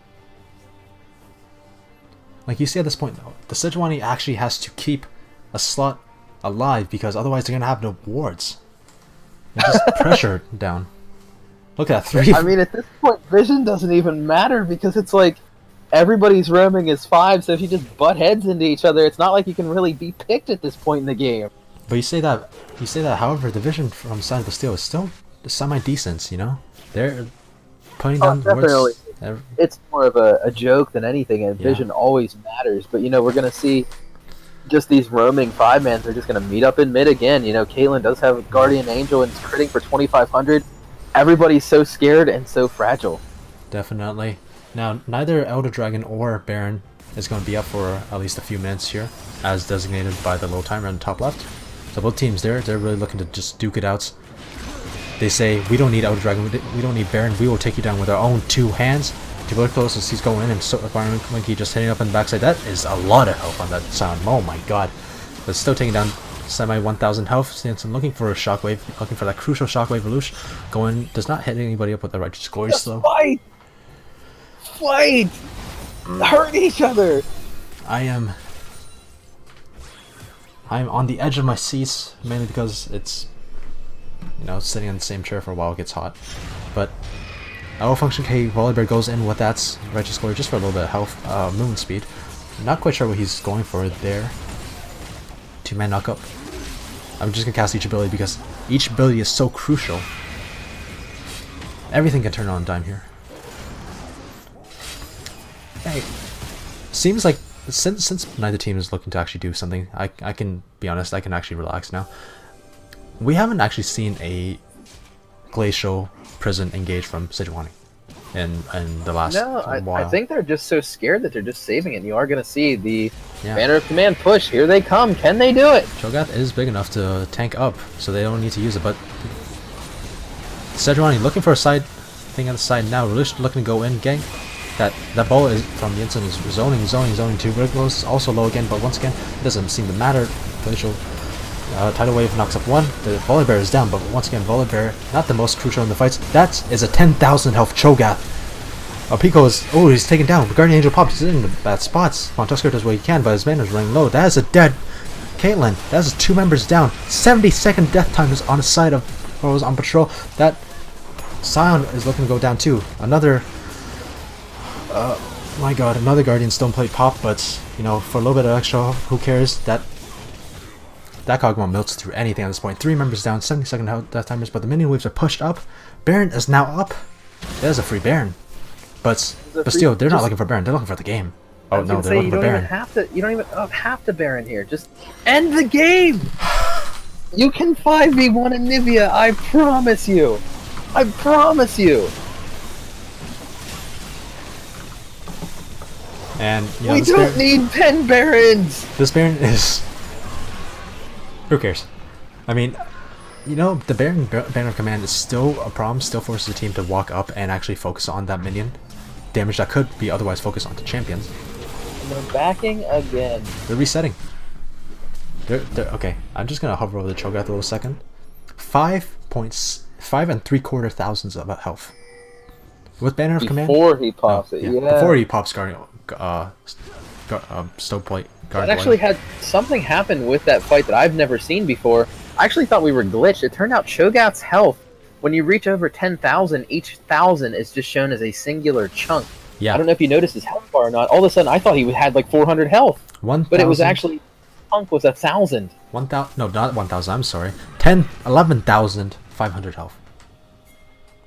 Remember, if we go back, that stuff was... Getting to 11,500 health, going way back to Season 2-3, that was the stuff of sandbox mode. That was the stuff of having a Scion farm in a bots game for 2 hours to try to get to 11,000 health. Oh, we're gonna hit the hour-long mark. It's happening. We're gonna hit it. They have, does Bastille have the Banner of Command up? They're doing something risky here. This is extremely risky. They're looking to get the Elder Dragon, but forget the Elder Dragon. Bastille looking for the base now. Force on patrol. They're looking to turn back. They're looking to get what needs to be done. This time, another unstoppable force being stopped. Rosen on the other side. Jensen on the wrong side of the map. He might be taken down here, but a great 3-man shockwave takes down Pico. A tidal wave takes him down. That is a dead Caitlyn. That is the dead carry. Montusker on the backside looking to do what he can, but Pop, they're running for hills. They're turning low. That's a dead Sion. That is a dead Soraka, Sunda writes. Soon enough, maybe. Doing what she can to stay alive, but doesn't matter. Oh, ends up being taken down in the end. 3 for 0. Bastille can end this. Bastille has to end this. Look at this minion. Look at the minion.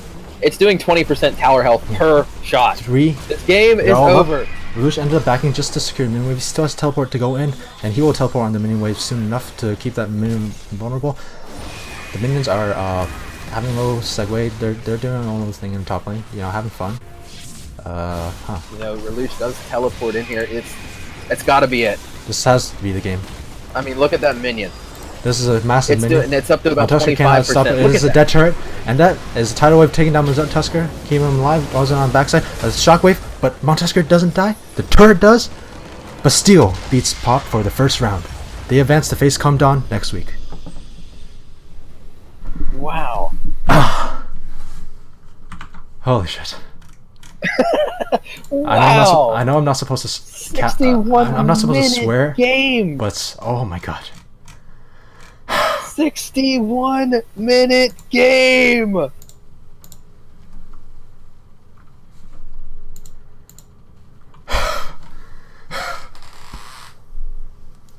Jesus oh my god, the Christ. chat is blowing up right now. Holy crap, look at the Risen Discord right now, just going insane.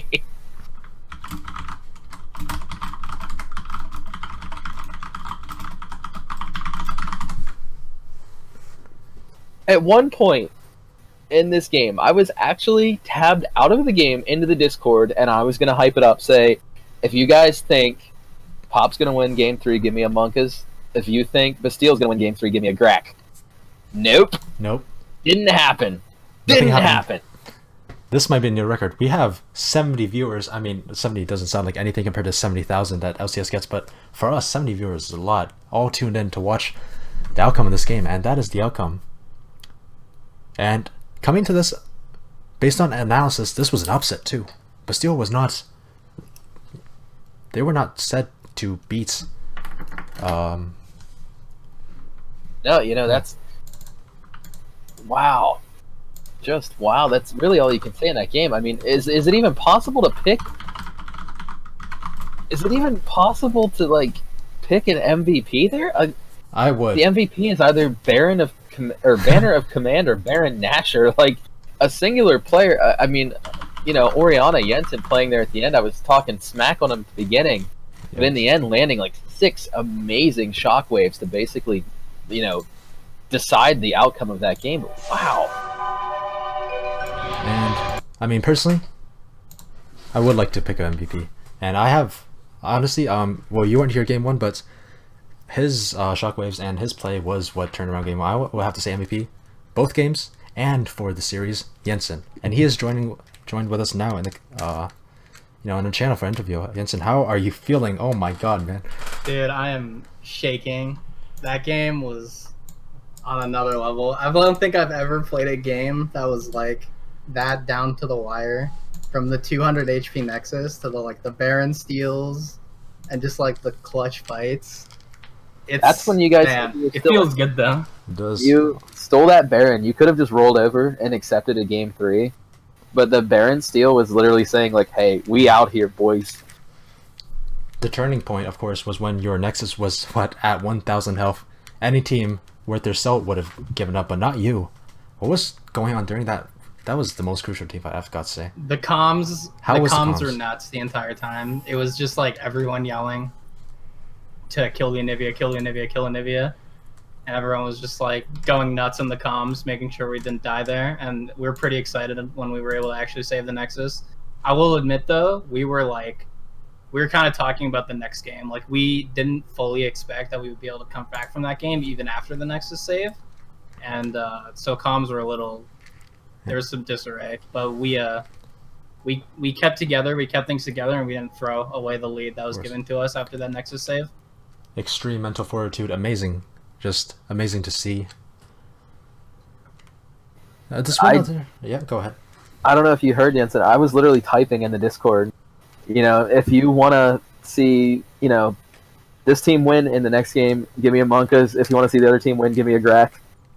and it didn't happen. I didn't even have time to hit enter, as the Nexus was at like 274 health. Yeah. So close. I don't think I've ever played a game where the Nexus was that close to dying and coming back from it. I think that was a first for It's me. definitely the longest game I've seen in Risen history. 60 minutes, yeah, definitely going over now. 62 minutes Yeah. and 4 seconds or whatever.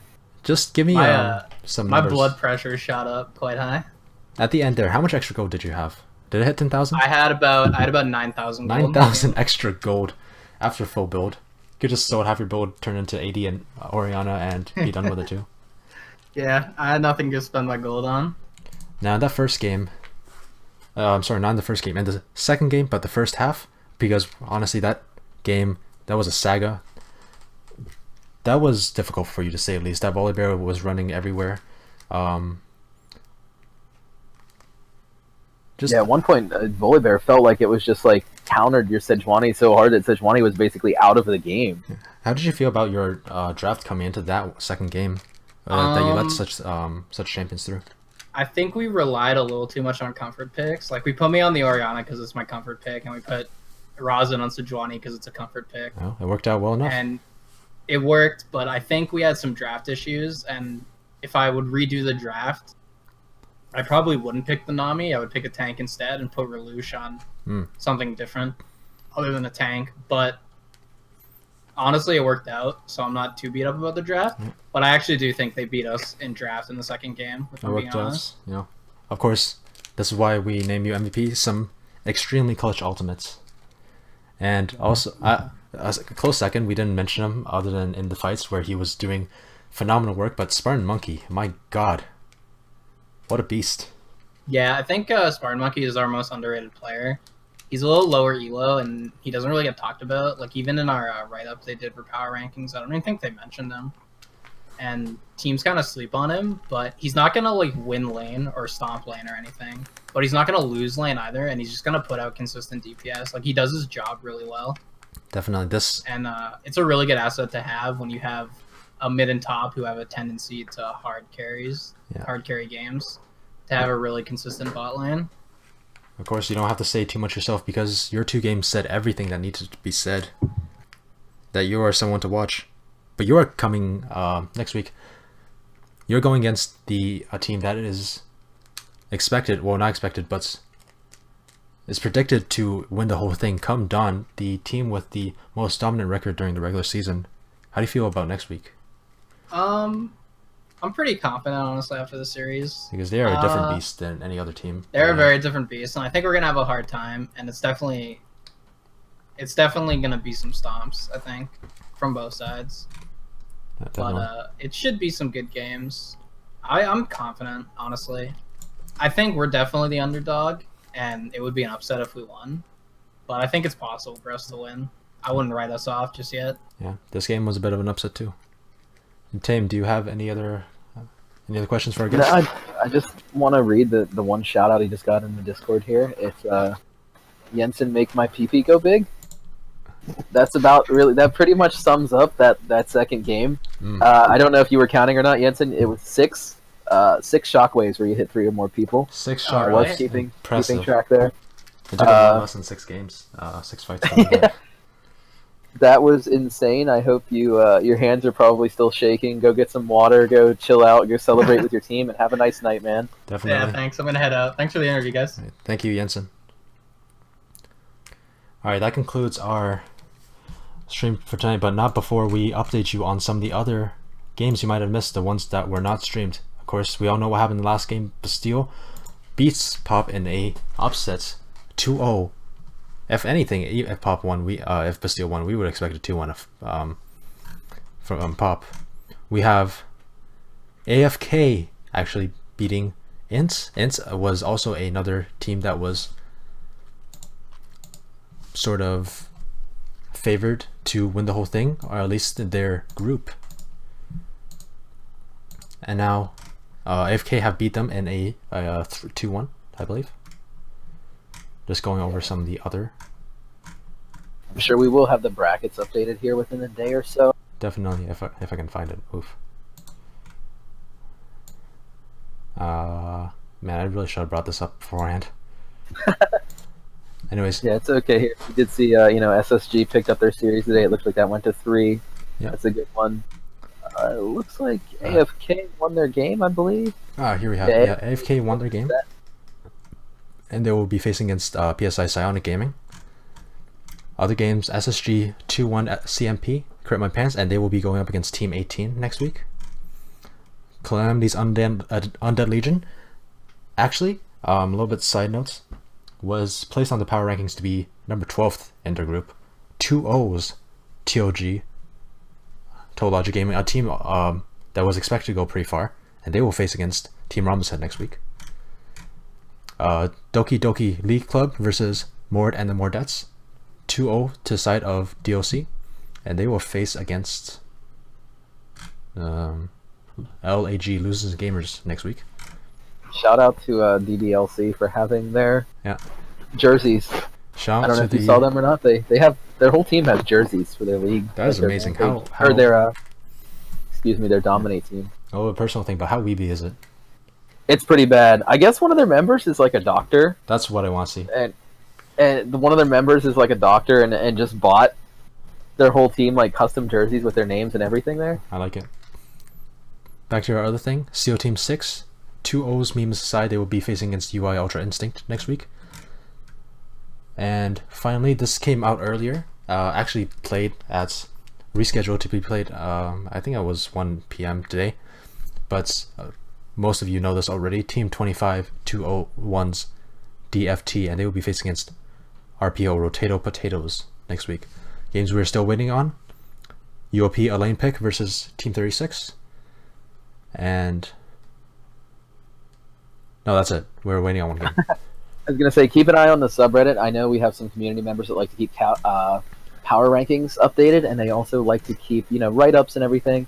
So if you check out reddit.com/risen/r/risen esports, we'll have some good information there. And I think that's about all I have for tonight, man. Am I missing something? This is only one group of the bracket. I can't find the other one.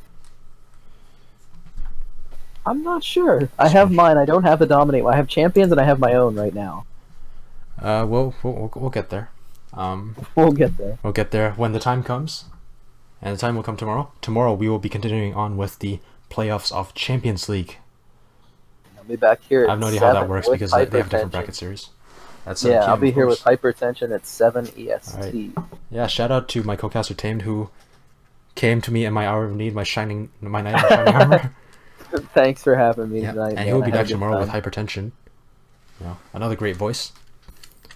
Rampage will return with their quarterfinals next week at 7 p.m. EST and dominates the games that you have been watching today. We'll come back again at 7 p.m. EST next week.